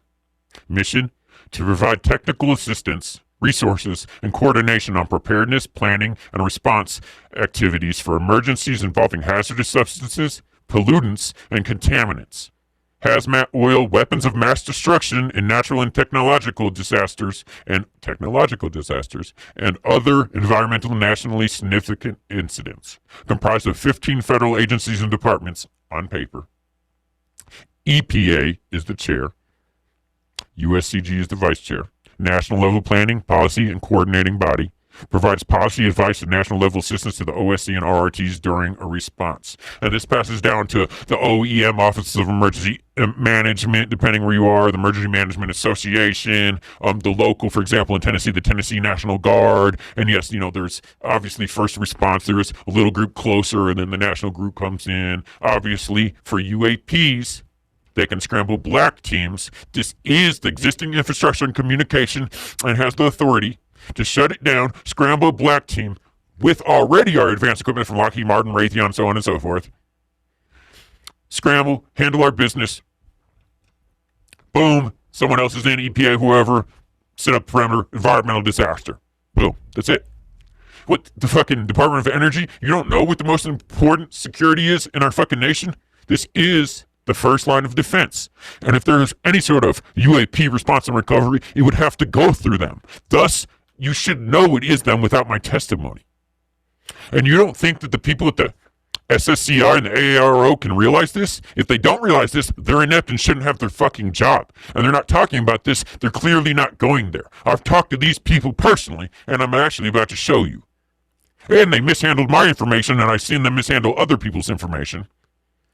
And then some of the guests that actually gave public testimony went on to Shawn Ryan Show, who I also know for a fact of from other things, as I had handled people on his show and otherwise that were in Nashville, and then also worked above him a few levels and handled, well, and worked with someone that was on his show that was above him. And then also have conversations with his staff and associates who found out they were mind controlled when I contacted them.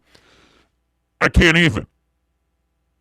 So you got Shawn Ryan Show, which is a controlled opposition. This is one of the reasons I'm speaking out, because it's so upsetting. He's got one of the top shows, and people look up to him like, oh yeah, he's acting like he wants to do something. He's got these fake-ass politicians. He's got fucking Tim Ballard and Our, Sound of Freedom, all this shit. That is a controlled organization that literally, one, is mostly lying, two, is public relations and only busting some of the competition they can't absorb and then presenting them for public relations to look good, absorbing most of the support, funneling some of these children into the organized programs, embezzling most of the money because they all get paid too much and do nothing with the money and spend it on stupid advertising and bullshit to get more money and absorb support instead of it going to real organizations.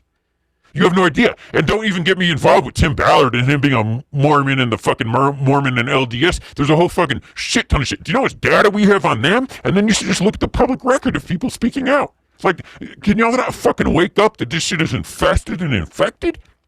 Look, part of the problem is good men don't want to be around child abuse and horrific things. But guess what? The people that perpetrate it, one, want to be around it. Two, want to keep doing it without getting busted. So if they control the organization that's supposedly stop it, one, they automatically have abused people coming to them and tips. Two, they already have trust and oversight. And then three, can kind of steer the direction.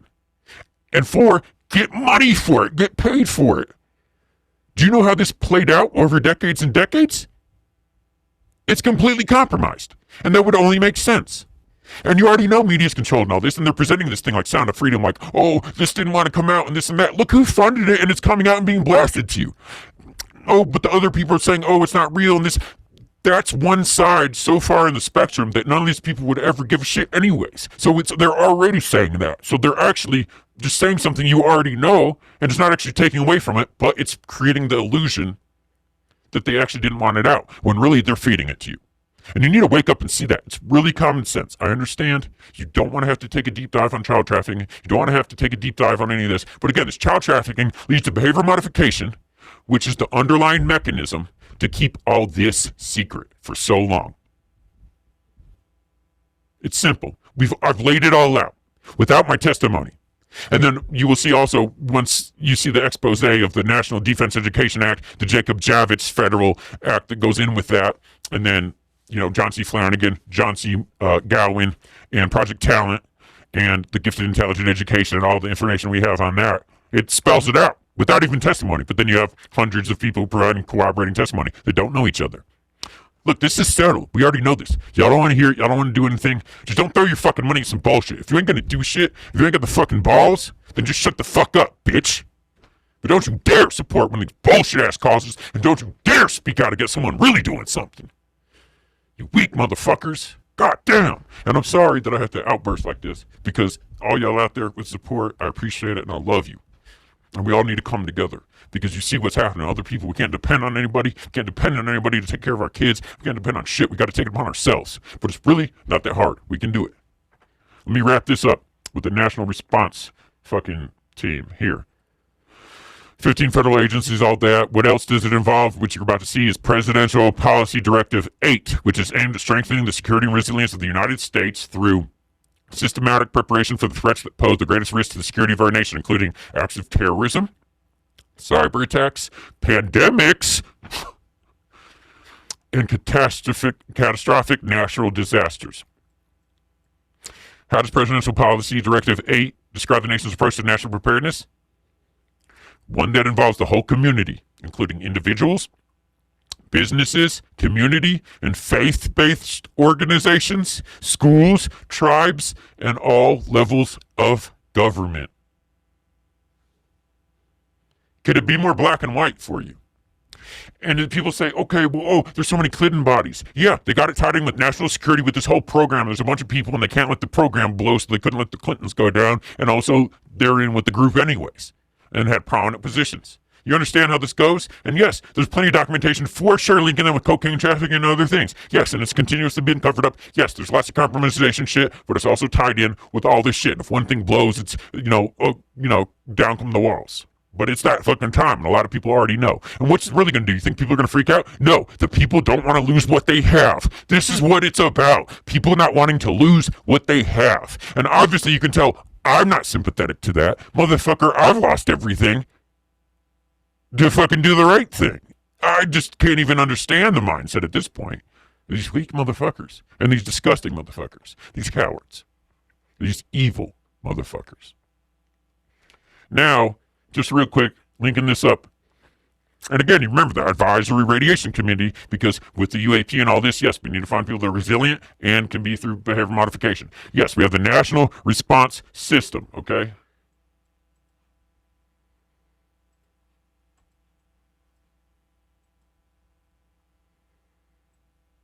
Oh. All right, we have the National Response System. Let me see here. All right. The presentation was developed by the National Response Team for use by members of the National Response System in conducting outreach regarding the preparedness and response authorities, resources, and capabilities of the NRS. Members of the NRS are encouraged to use and adapt this presentation to meet their individual needs. This includes a base presentation and additional optional slides and appendix at the end of the presentation.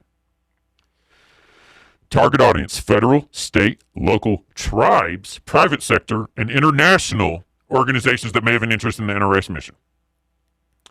History of authority for oil and hazardous, National Response System components, planning preparedness, response funding, blah, blah, blah, blah, blah, blah, blah.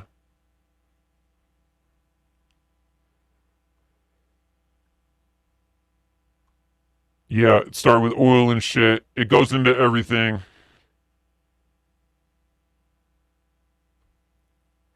Local, regional, national, organizational levels. Like I said, hands down to the OEM, the local, EMA, so on and so forth. The local National Guard. Private organizations, blah, blah, blah, blah, blah. Involved with the police. There's also an intelligence police force that's embedded with all the police forces, especially in major cities. We probably do a separate thing on that. And it's public record, a lot of it. And then you can also get some context. I mean, this is a huge thing. This is our nationwide for all sorts of hazardous shit, all sorts of everything. You see, National Response Center, 13 regional response teams, RRTs, National Response Team, area committees, state, local government, special teams, joint response teams. Obviously, it's ties in with JSOC, everybody. This is the one. And the people, everybody should obviously know that this is the main thing that's responding to this shit.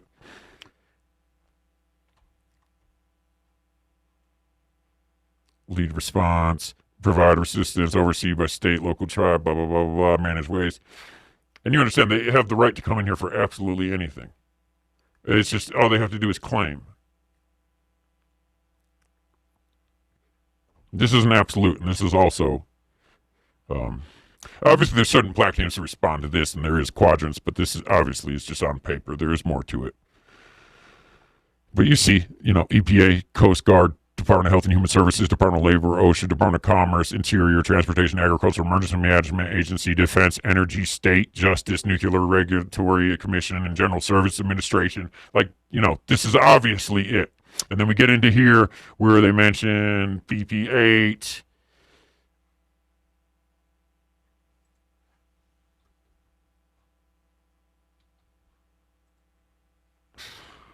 This shit's so fucking long. You get it. We're done talking about this. You fucking find this shit yourself. But I was trying to show the EPA, or the fucking PP8 shit, which is definitely part of this, which is what I showed you, where it talks about them just being involved with everything. But you can already tell.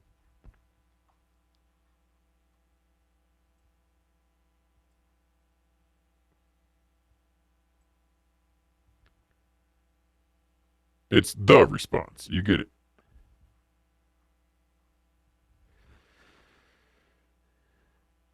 There's a whole lot to it.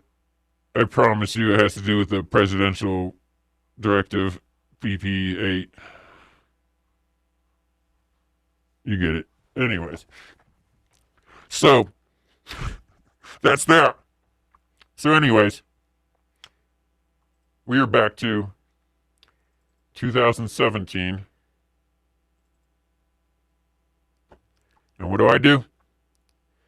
I contact my old teacher in what I thought was gifted and talented. She says, your message was a good excuse. This is February 24th, 2017. Your message was a good excuse for me to clean out lots of files that I'd saved. I retired in 2010 and brought home boxes of things. I just recycled lots of things and found nothing to help you. You should contact the school and ask your records. In the past, they saved a lot of records in the basement. You would have to give them the teachers' names and dates for them to be able to find them if they still have them. The other possibility would be a newspaper. Good luck in your search. It seems you remember some things like teachers' names, blah, blah, blah, at the school. I do not recognize the other teacher's name. She may have not been there long. And that was obviously the student teacher that was coming down from Montreal to Albany from McGill University, had apprentice under you and Cameron, so on and so forth. And then she said, we had talked more, she said, it was a pull-up program for grade 2 when you were involved, I believe. And this was the year I got pulled out of school, which is what I was trying to find records for. When the children switched classes for reading groups, I, for many years, saw my students in grades 2 to 4 every day for a combined reading group and enrichment. That way, they did not have to miss anything going on in their own classrooms, which was better for the students. As the other students were in a reading group at the same time, I'm not sure how the program worked when you were involved. Which is odd, because we had just talked about her being in there. February 23rd. This was the day before. Okay, so it was a little bit mixed up. But anyways, she said in pull-out enrichment, she had pull-out enrichment in 2, 3, and 4. And then she had me in 2nd grade. So she just said she had 2nd grade because, look, this was February 23rd, but the other one that was first, this was actually February 24th. So at first she told me I was in her class, and then she told me she didn't and didn't have any records. It was a little weird. But she said, why did you move? What did you do now? Did you really have an accident? And then she said, blah, blah, blah, was in her enrichment group. She's an ER doctor. And I had ran into people in the network in the ER, of course. That's a good place for them. Even though a lot of these people that will stitch you up are actually emergency vets, for the record. Yes. Y'all like me telling these things? Fuck all y'all and your mamas, bitch. You ain't sending me to the emergency vet. And then the other person was an attorney. The other person has a PhD. The other person teaches in Colorado. They were all married. Of course, at the end, I got transferred to my own thing. That was the thing. I got pulled off in a private program. I was a pet project. They are probably just more sleeper agents, not as programmed as me. I obviously had started from the beginning when my grandfather enrolled me and so on and so forth. And then I obviously went into response and recovery, which was the ultimate goal. And I had asked her if they mind if I asked a couple questions. Did she remember me? I was in there, blah, blah, blah. There we go. I have amnesia, but I know I was pulled from 2nd grade. And that was how it started. So I kind of play these backwards. I would have played them backwards if I had realized that. But hey, I'm doing a lot. So that's 2017.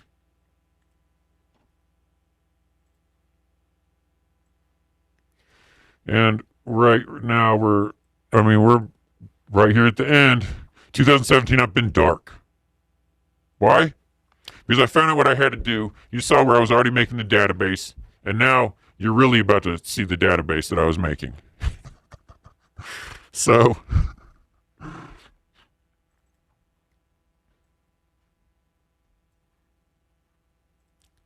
all right.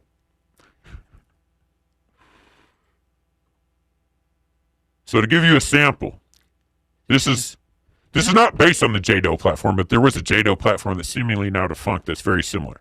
But what I am now doing is, instead of taking this private, where we've already been networking with all the nationwide therapists, other people, safe houses, sexual assault centers, places like this where these people come, and we've been garnering all this data, making moves in the background, so on and so forth.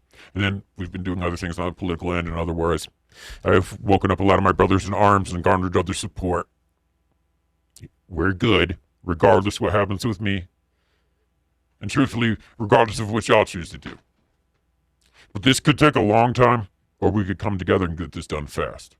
And this is why I'm going public. That and because I can't fucking stand being quiet anymore. And I feel like a coward. Although I have been setting up this machine in the background and I'm quite proud of it. We're coming forward now.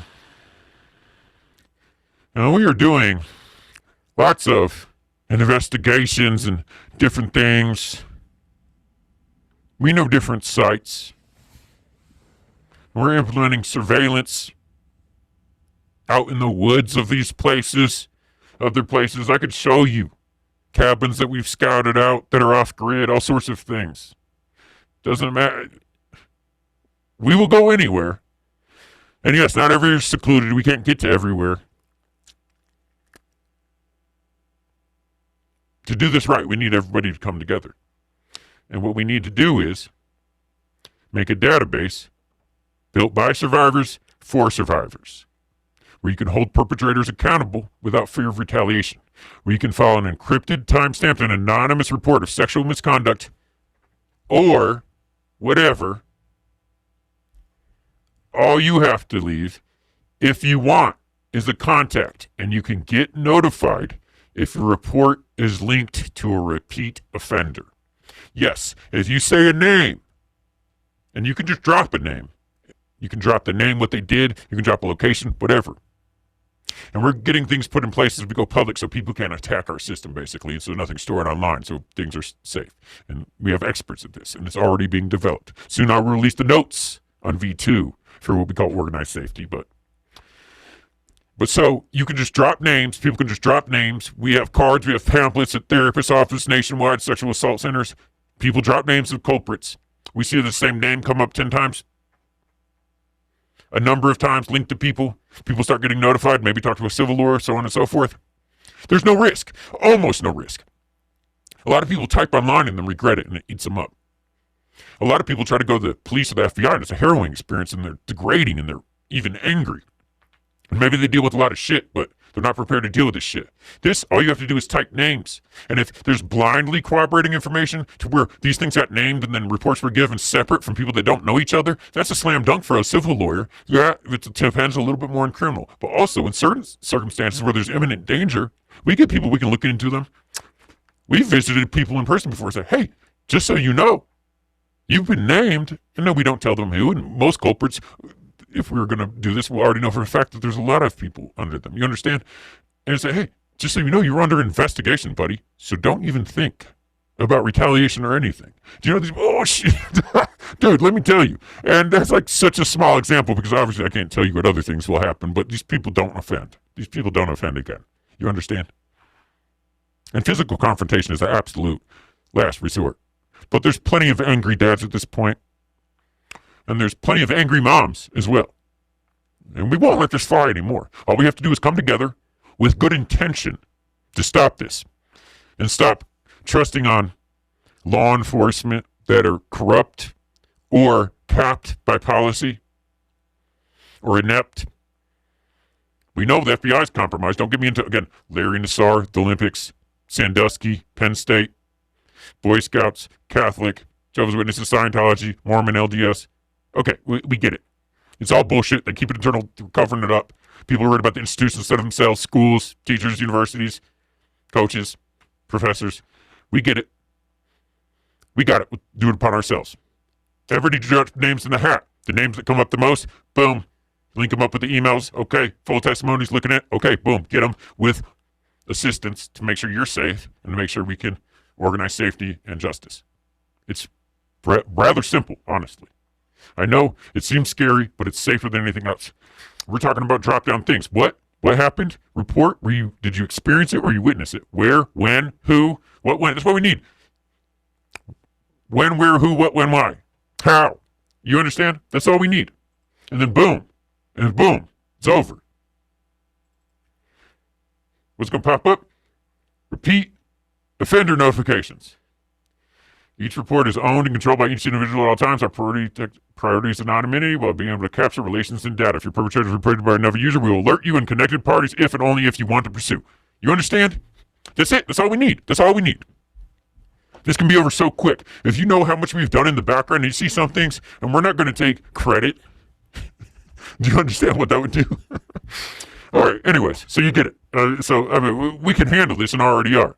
So now, just so you see what they're talking about at the lately, Dr. Greer and the Disclosure Project. I see them have this, where they're saying the UFO ISG project, legal intelligence and military are victims. Similar operations parallel to U.S. projects exist in many, if not many other countries. ISG operates without acknowledging national boundaries. Blackmail, bribery, intimidation are at the operational core.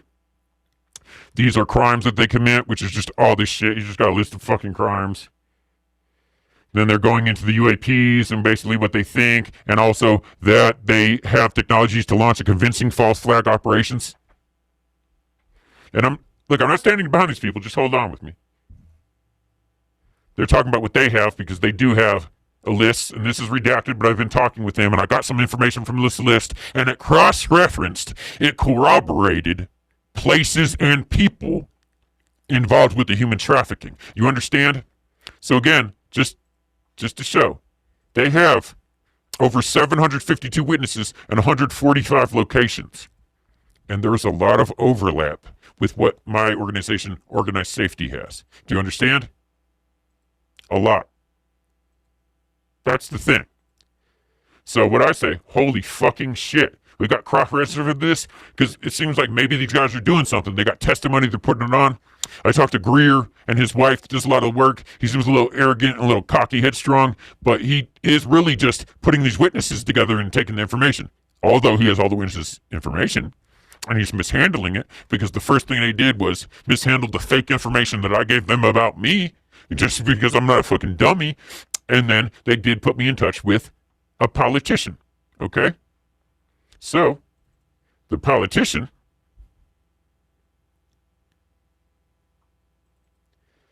well, just to show you this real quick. Before their little convention, his wife messaged me, Steve wanted me to ask you if you'd be willing to present at the DC conference disguised in some way. We have a guy, ex-Marine, who witnessed drug and gun trafficking in Indonesia, who's going to give his account at a press conference. You giving an account, even disguised, would make that information all more powerful. Steve said it'd be fine to call him if you want to discuss, probably after 2 p.m. And I tell them, let me see. Oh, because I had reached out and I said, we need a cross-reference. We need a cross-reference list. I've already seen overlap on location. And he's like, yes. You know what I'm saying? They aren't just doing UOPs, and I'm telling them they're doing human trafficking, right? And then they were asking me to join. They wanted to know if I'd be willing to come to DC, if I'd be willing to relate incidents. They mentioned they're working on putting a legal team together. And you understand, I'm like, okay. You know, okay, because I got people in, and I'm not fucking playing. You know what I'm saying? And I haven't seen anything. I'm not convinced. Just like all this, you know, I hear Q, I hear that motherfucker, who, when, where, and why, and how, because I don't see these fucking people, and motherfucker, we're getting busy. So, again, I just went into this. So anyways, I say, basically, well, hold up, dude. You know, let me talk to these fucking government people. You know, I've had my hands full. I'm not fucking around. You know, people die over this shit. Where's the information going? How are you doing this? No offense, I don't fucking trust it. So Greer puts me in touch with the advisor to the SSCI at first. There was a few people I got put in touch with, but so I get put in touch with him. But guess what? Before I authorized it, he had just passed my information to this motherfucker, which is already mishandling the information wildly, but then it gets even worse. So anyways, this guy messages me, and he says, hey, this is Buck reaching out from coordinate from the U.S. Senate. Time to chat next week? And I'm like, yeah. I said, anytime, but we'll want brief video verification who I'm speaking to. I'm not about to just start texting someone. What kind of dumb shit is this already, just to be honest? And I said, to be clear, my identity information needs to be completely private from the public. Thanks. He said, 100%, not first rodeo. We'll get on video Tuesday. I'm taking this as the most serious action I'll do after multiple deployments. He said, holler anytime, standing by. And this was 4:48. And then I messaged the Greers like, hey, what the fuck? You know what I'm saying? And then they messaged him, I guess. And then like they knew I was nervous, so he's like, want to chat briefly now? And I'm like, video call? Because obviously I need to see who the fuck I'm talking to. What the fuck is this? And he's like, okay, 5 minutes. So we talk. Okay? And that was the 27th. So then a couple days later, because, you know, I fucking give him an earful and show him something. And then he says, afternoon, he says, can you support a meeting on Thursday, June 8th? Is that possible, or do you need to shoot for Saturday? And this was before the DC conference. And I said, so I had been talking to, and I wasn't 100% sure if I was coming out. She's saying you wouldn't come, and I just get instructions. I said, not sure who said what to suit. There's already, it's not coordinated, and like, I'm doing this anonymously. I'm going to come in, give them the data I have. And you got to understand, too, like, I got to get the data to appear, because some of this data, like, you can't just have. You got to. That's part of the way they keep this lit up. Because if you actually have just incriminating data, you could be in trouble just for having it. It's so fucking ridiculous. These people are hiding behind bullshit, and we're not letting it go. I said, look, I have info like the AARO. I said, but is there another branch of SSCI that is a channel I can go through regarding the trafficking? I don't, because they already told me, like, okay, this is all we're dealing with now. We can't do anything about the trafficking. I was like, well, here's where I contact the FBI, and look what happened, motherfucker. So, like, are y'all going to do anything? Is there some proper channels? You know what I'm saying? I said, I only have data I've been compiling through. I don't only have my information. I have data I've been compiling through my organization. Organize safety. Go for the head. Break the cycle. That's my foundation. I think there might be a disconnect between us all regarding arrangements. I'm a wee bit nervous. To be fair, last time I shared the info on Shadow, Spear, and military forums to FBI and random internet forums, I was retaliated against heavily. I've shut up since then. Okay, let's talk. I can get the right folks to attend. You can just skip the AARO and just meet with us securely. We would meet in a secure facility. Your name would not be spoken outside. And, you know, I'm nice at first. I'm playing along here. Great. Can I send you a small screenshot that doesn't divulge anything directly but alludes to it? He said, if you want an idea, he said, yes. And I said no more. The mission practice shut up early 80s to start when it was Task Force 160. This wasn't just the airstrip. This was air combat controller turned hour unconscious smuggling. My grandfather's 891st Air Engineer and NASCAR outside of that who entered in the program. They pulled him to look at a tech in Hitler's bunker, supposedly. Then he joined the OSS and even after the CIA. Enter paperclip.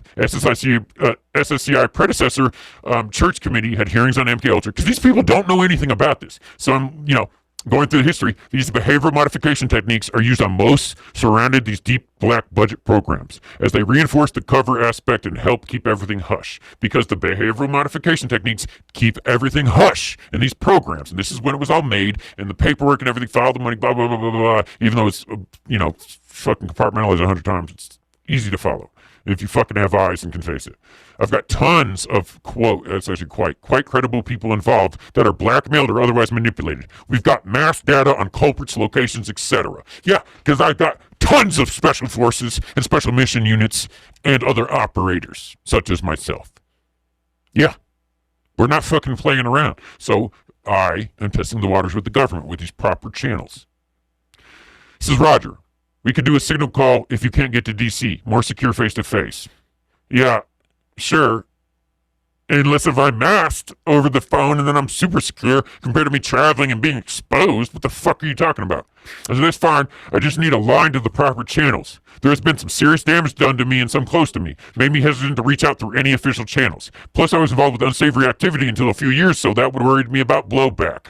Because I had been blackmailed, shut down, all that, even though they illegally raided me. Yes, I was growing marijuana to fund operations to save people, to fund myself. Yes, blah, blah, blah, blah.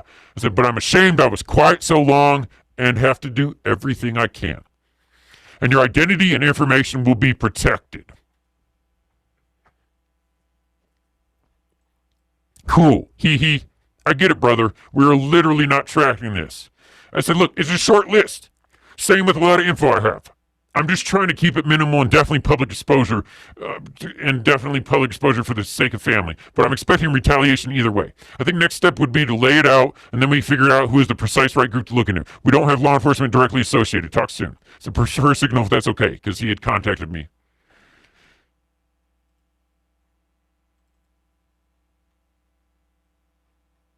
Because for some reason, then, May 27th, is that right? Yeah, May 30th. Okay, yeah. So in between then, fucking A.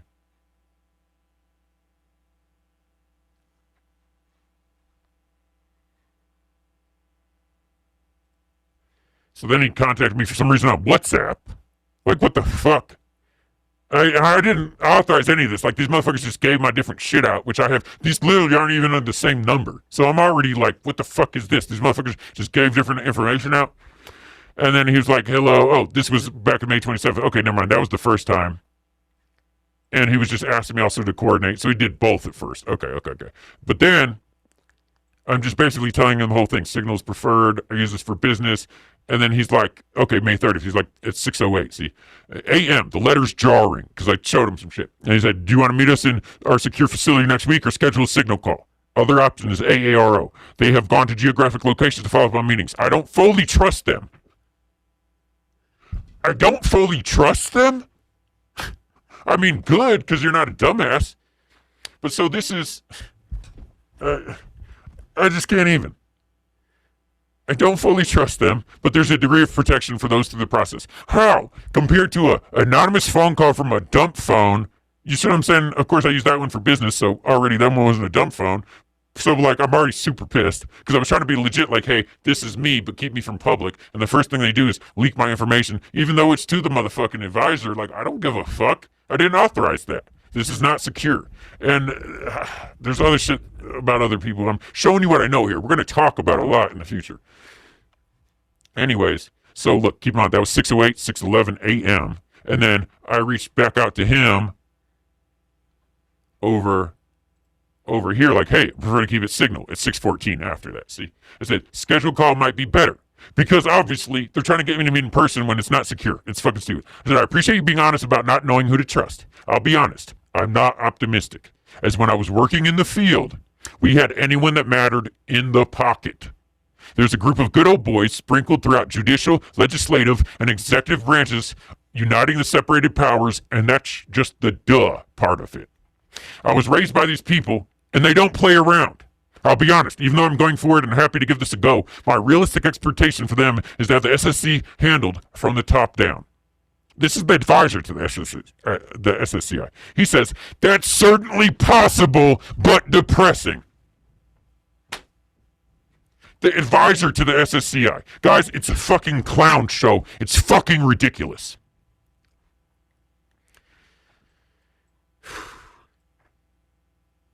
He says, okay, I'll get a couple of the right folks to do a signal call and we can strategize after. One thing is for certain, you can trust me, I'm not cooperating. I mean, he seemed all right. I said, look, I've got myself and several very involved witnesses. They have blackmail against every single one of us, too, on file, because like I said about the operators. I said, absolutely anyone in the fold got stair-stepped into major blackmail before being granted access to certain levels. This is a sterile protocol in place. I just want to be clear about all that.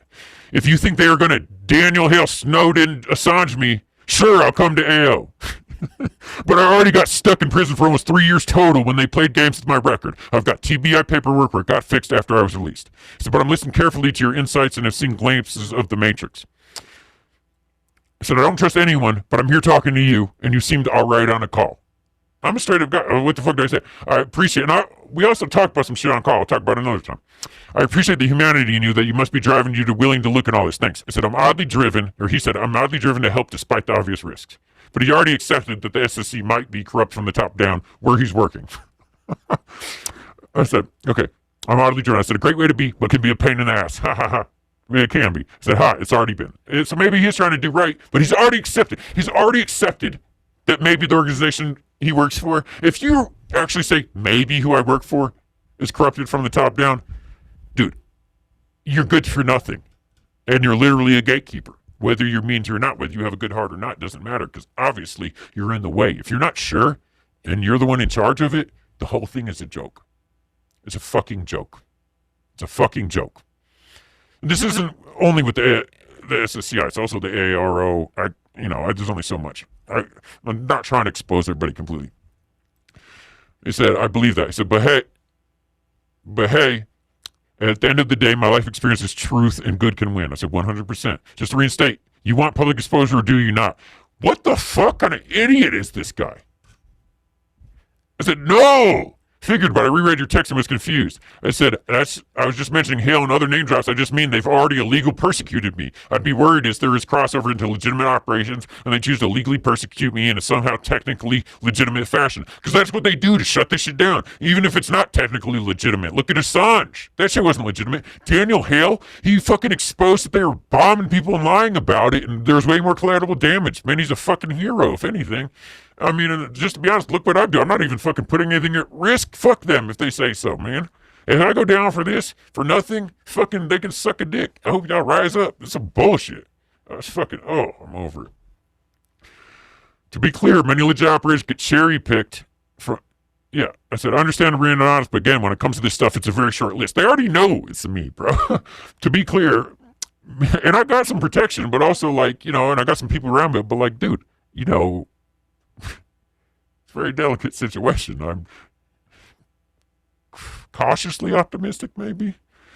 To be clear, legit operators get cherry-picked from legit operations, which is providing most of the cover, but then they get ran off the books activity and stair-stepped into things. Then all of a sudden, they are in the middle of it with blackmail already established. I was reporting to top GN, good old boy senator, and directly to NSC members, and only authorized messages through authorized agents when I was active. That's it, period. And I'm talking about dead drops. We're talking about old-school OG tactics. We're talking about back then even classified ads. OG shit.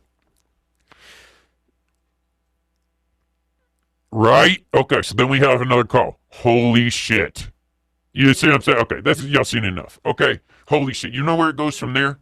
He says, hold on, don't send me anything more until I know I can do something. And guess what? That's it, because then I found out even more stuff. At that point, I skipped the DC conference because I saw this was a clown show and I was going to expose my person. They told me not to send them the information. We're scared after I fucking briefed them on it. I mean, what the fuck? What kind of clown show is this? Okay, now we're right to the end of this, y'all. I don't know how long this is, but holy shit. So then I'm reaching out to different places meanwhile, and this is 3:15. So this is back up a little bit because I already knew this, but it's all going to come together. Because if you remember, the people that actually spoke at the AARO conference with Dr. Greer Disclosure Project and the people that came forward and actually gave official testimony, then they ended up going on the Shawn Ryan Show. Now, on the Shawn Ryan Show, we saw Struggle Jennings. That's what he used to go by, Young Struggle Jennings. He's what? Struggle Jennings. And his ex-manager was the same person that I used to be in business with.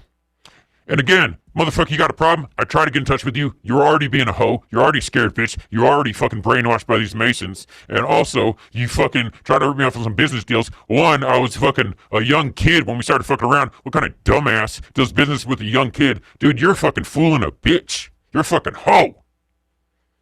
But I'm willing to not hold a grudge if you want to talk. But don't dare think of causing any problems for me or my people.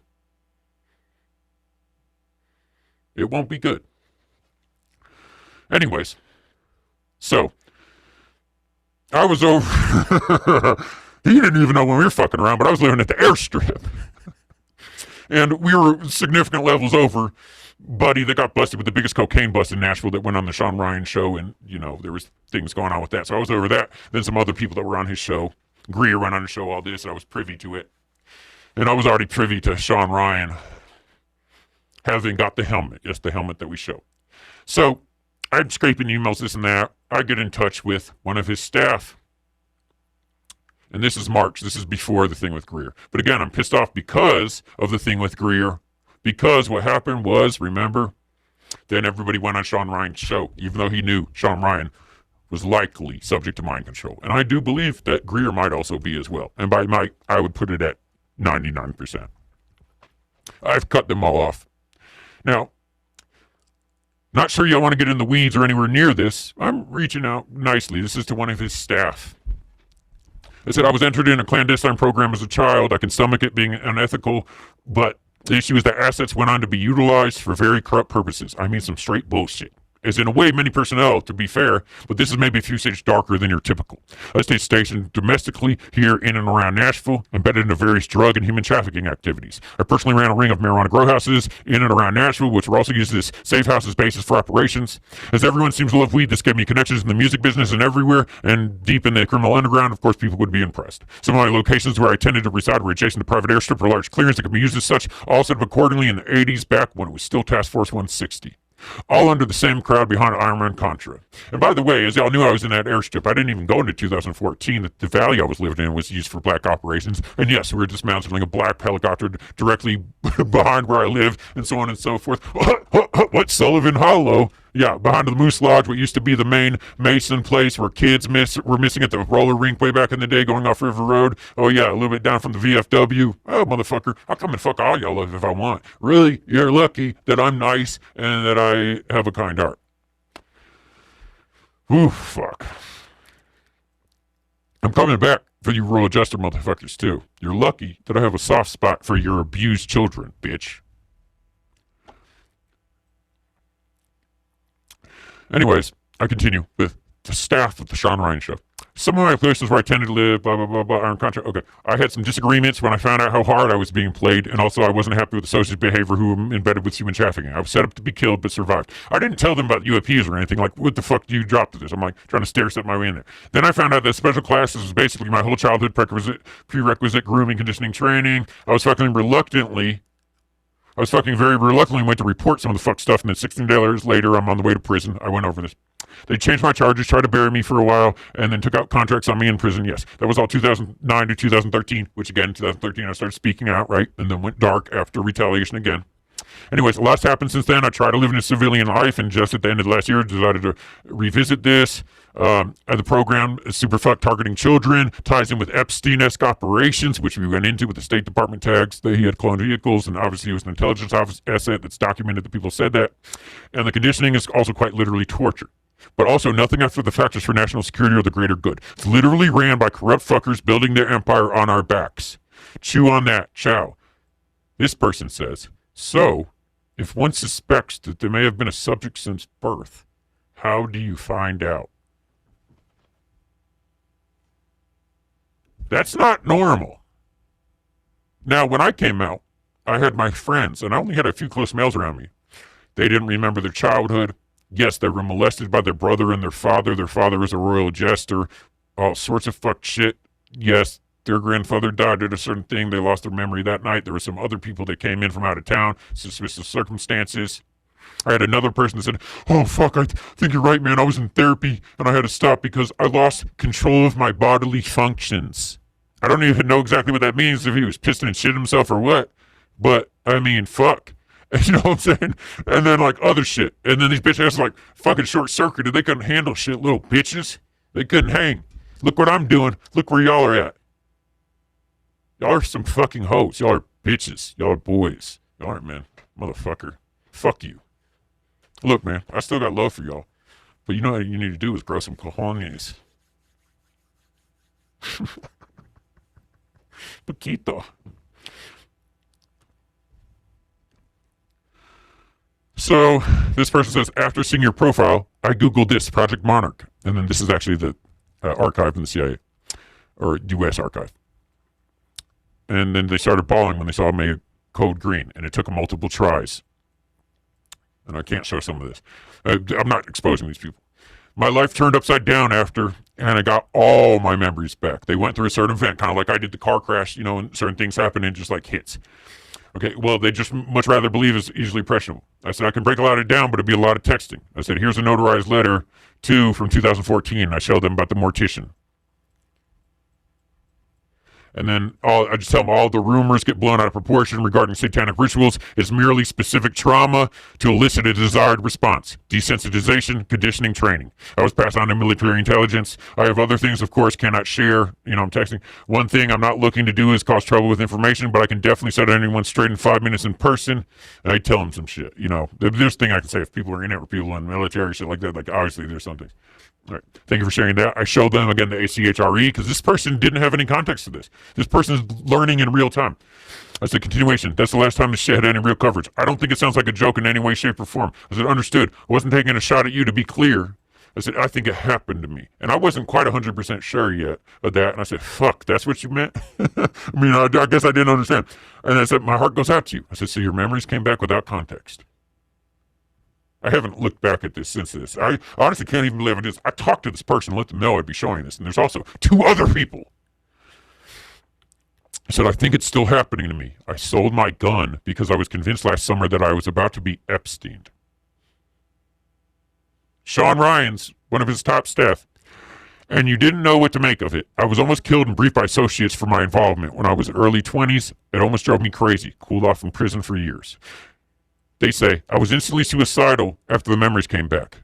Too much all at once. My brain felt like it was stitched back together. I've not spoken to anybody, including, I'm happy to help you work through it. It's what I've devoted my life to, and I help many survivors. Because this is what I've been doing in the background, helping survivors, networking, learning how to heal people from it, helping therapists gain information to heal from it, more like I originally talked about in my articles I was sending to everybody, and then building this database so we can do something about this since no one else is. And we've been lopping these fucking heads in the background, but quietly shutting down shit. But again, now we're going public because we need to do more. And I see that hopefully the public will be responsive. So I couldn't save some, and I try to forgive myself for things. This is my life's purpose nowadays, that and to expose it. Say I tried to get me to kill myself last summer. And when that didn't work, managed to get me in a 24-hour Holden Baptist mental hospital. I convinced them it was just PTSD September 11th stuff and walked out the door in 18 miles to my camper. I can't believe I'm even typing this out. This person is finding this out in real time. They had memories and shit, but they didn't know. This shit comes up, and they remember fucked up shit. And they put the helmet on you, and then sometimes like they'll dress up in the rituals to torture you. Like, what the fuck, some weird satanic shit? You see what I'm saying? Like, how this fucking goes? And then what happens when you tell people about it? Especially if you're like at the VA or something, or a mental institution. I said most are conditioned stimuli response sequence to self-harm or suicide. See, that's what they had. See, she remembered and then was trying to, see? Now, knowing what you're dealing with is the first step. No matter how horrible you feel, temporary override logic at time, there's strategies you can process it. He says, it was literally the word green. That's what was screaming in my brain. I heard it clearly. Went and got my pistol and disassembly it and locked away from myself. I was so afraid that I would do it in my sleep. This guy was going to kill himself over remembering. You understand this? I told this is what's programmed in people. This is how it stays quiet. A lot of people are suicides, and it's not like, oh, a body launderer set up. A lot of people can just get hit, can get deeply hypnotized and put in a trance and kill themselves. And really, like, for example, personnel. And you can do things like scopolamine, different, like there's lots of different things, but like personnel that are in this, they'll get a helmet and they'll electromagnetically stimulate a part of your brain called the Wernicke Center. And they'll stimulate it, which makes you feel really strong. And they'll stimulate the part of your brain if like someone has strong conviction or belief or like attachment, like, you know, they have seen over the decades with EEGs of like a religious belief, like, you know, with the helmet where I showed you the video, or just like, you know, mother, maternal link, familiar bond, brother, you know, stuff like that. And they will hit these and make it feel personally significant. And they'll say, you know, like, if you remember anything to deal with Operation blah, blah, blah. At 11 o'clock, you will pick up your firearm. You will make sure it is loaded. You will cock it, blah, blah. You know, like direct NLP subconscious instructions to kill yourself. And you'll feel like it's the most important thing that you have to do. It's so fucked. It's so fucked. And if you look back at the MK Ultra, they were seeing if they could make people do things against their own will, even self-preservation. That's a direct quote. I may have stuttered, but that's a fucking verbatim. You can go back there. It's declassified. Yeah, they fucking mastered this shit about 70 years ago. That's on paper. Maybe before, or at least it was being tested before. So look, so that's typically is layered triggers before you may not be aware of, although perhaps those were softened after. Listen, I believe you. I'm sorry if this set you off in an undesirable way, but it is vital that we ensure your stability. And I've done this with a lot of people where I wake people up, but I didn't know I didn't know what the deal with this guy was. You know what I'm saying? So it's like, I just did it myself. I got a dry erase board, started loading in a stolen U-Haul. My phone was being fucked with, my laptop cloned clumsily. Said it's hard to tell how intact your system is, but this right now discussion can cause you some fallout distress internally. So beware. If a wave comes, fuck it, ride it. That's all you can do. Said, I'm not sorry. I saw a lot of the triggers looking back in my very unlikely career. Institutional sexual abuse since birth, photographed by an abuser as an infant through my teens, raped by 2 during training. I'm super set now.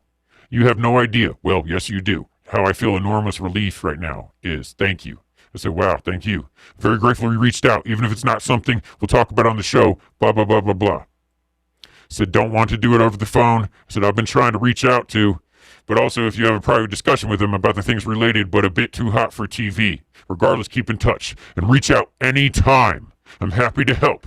There's also a lot to tell you, but A, it's a lot, and B, it might be best to see how this settles for you. I'm glad I saw your message. I'll stay in touch. Shoot me an email if you want at my show. To me either. Actually, I'll keep business separate. Now you take care of yourself. Reach out at absolutely any time you need if you are in distress. You understand?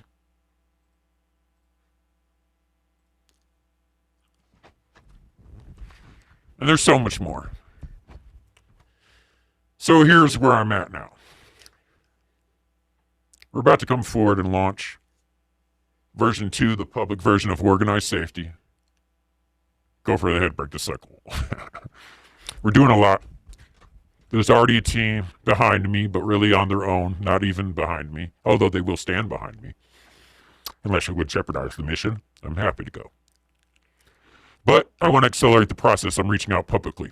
Because all this UAP shit, the SSCI, the AARO, other conversations with the House Oversight, and other senators, other bureaucrats. As I said in the intro, they either don't know what the fuck's going on, or they're complicit, controlled, capped, aren't willing to take the risks, aren't willing to do what needs to be done, effectively are gatekeeping, limiting the situation. Even some of the advisors and other people don't know if the shit's corrupt from the top down. They've accepted they can do nothing. If they're not telling you common sense shit, like obviously the fucking program and the people that are intercepting UAPs and other weird shit and running all this is the first response team of Department of Energy and the fucking Environmental Protection Agency and all this, then they're fucking lying or idiots. Because it's common sense. Of course, our first response system is the response system in place for these things. Otherwise, it would be in direct conflict with them. And then what? You don't think there would ever be an incident over all these years? You understand? It's so fucking ridiculous. And then you got big shows that people are like, oh, good, this guy's calling this out. Oh, he's, getting some special forces operators, all this. Oh, he represents Sound of Freedom. There's more shit that I know about Shawn. I didn't want to fucking put this out. But one, some of his little groupies started attacking me. And then two, he even said some stupid shit. And I'm trying not to show up and smack this shit out of him in public, to be honest. He's a fucking hoe. He's a fucking bitch. He's a dummy gummy bear boy. And I still love you, Shawn. Hey, look, man, dude's brainwashed. I can't allow these popular shows. Guess what? There's many others I know as well, but I'm just saying what I have a little evidence to show, and unfortunately I have more that I'm going to show after this. I have a lot regarding Shawn. I am 100% positive. 100% positive. It's very unfortunate. It's very fucked up. And it also has to do with his wife.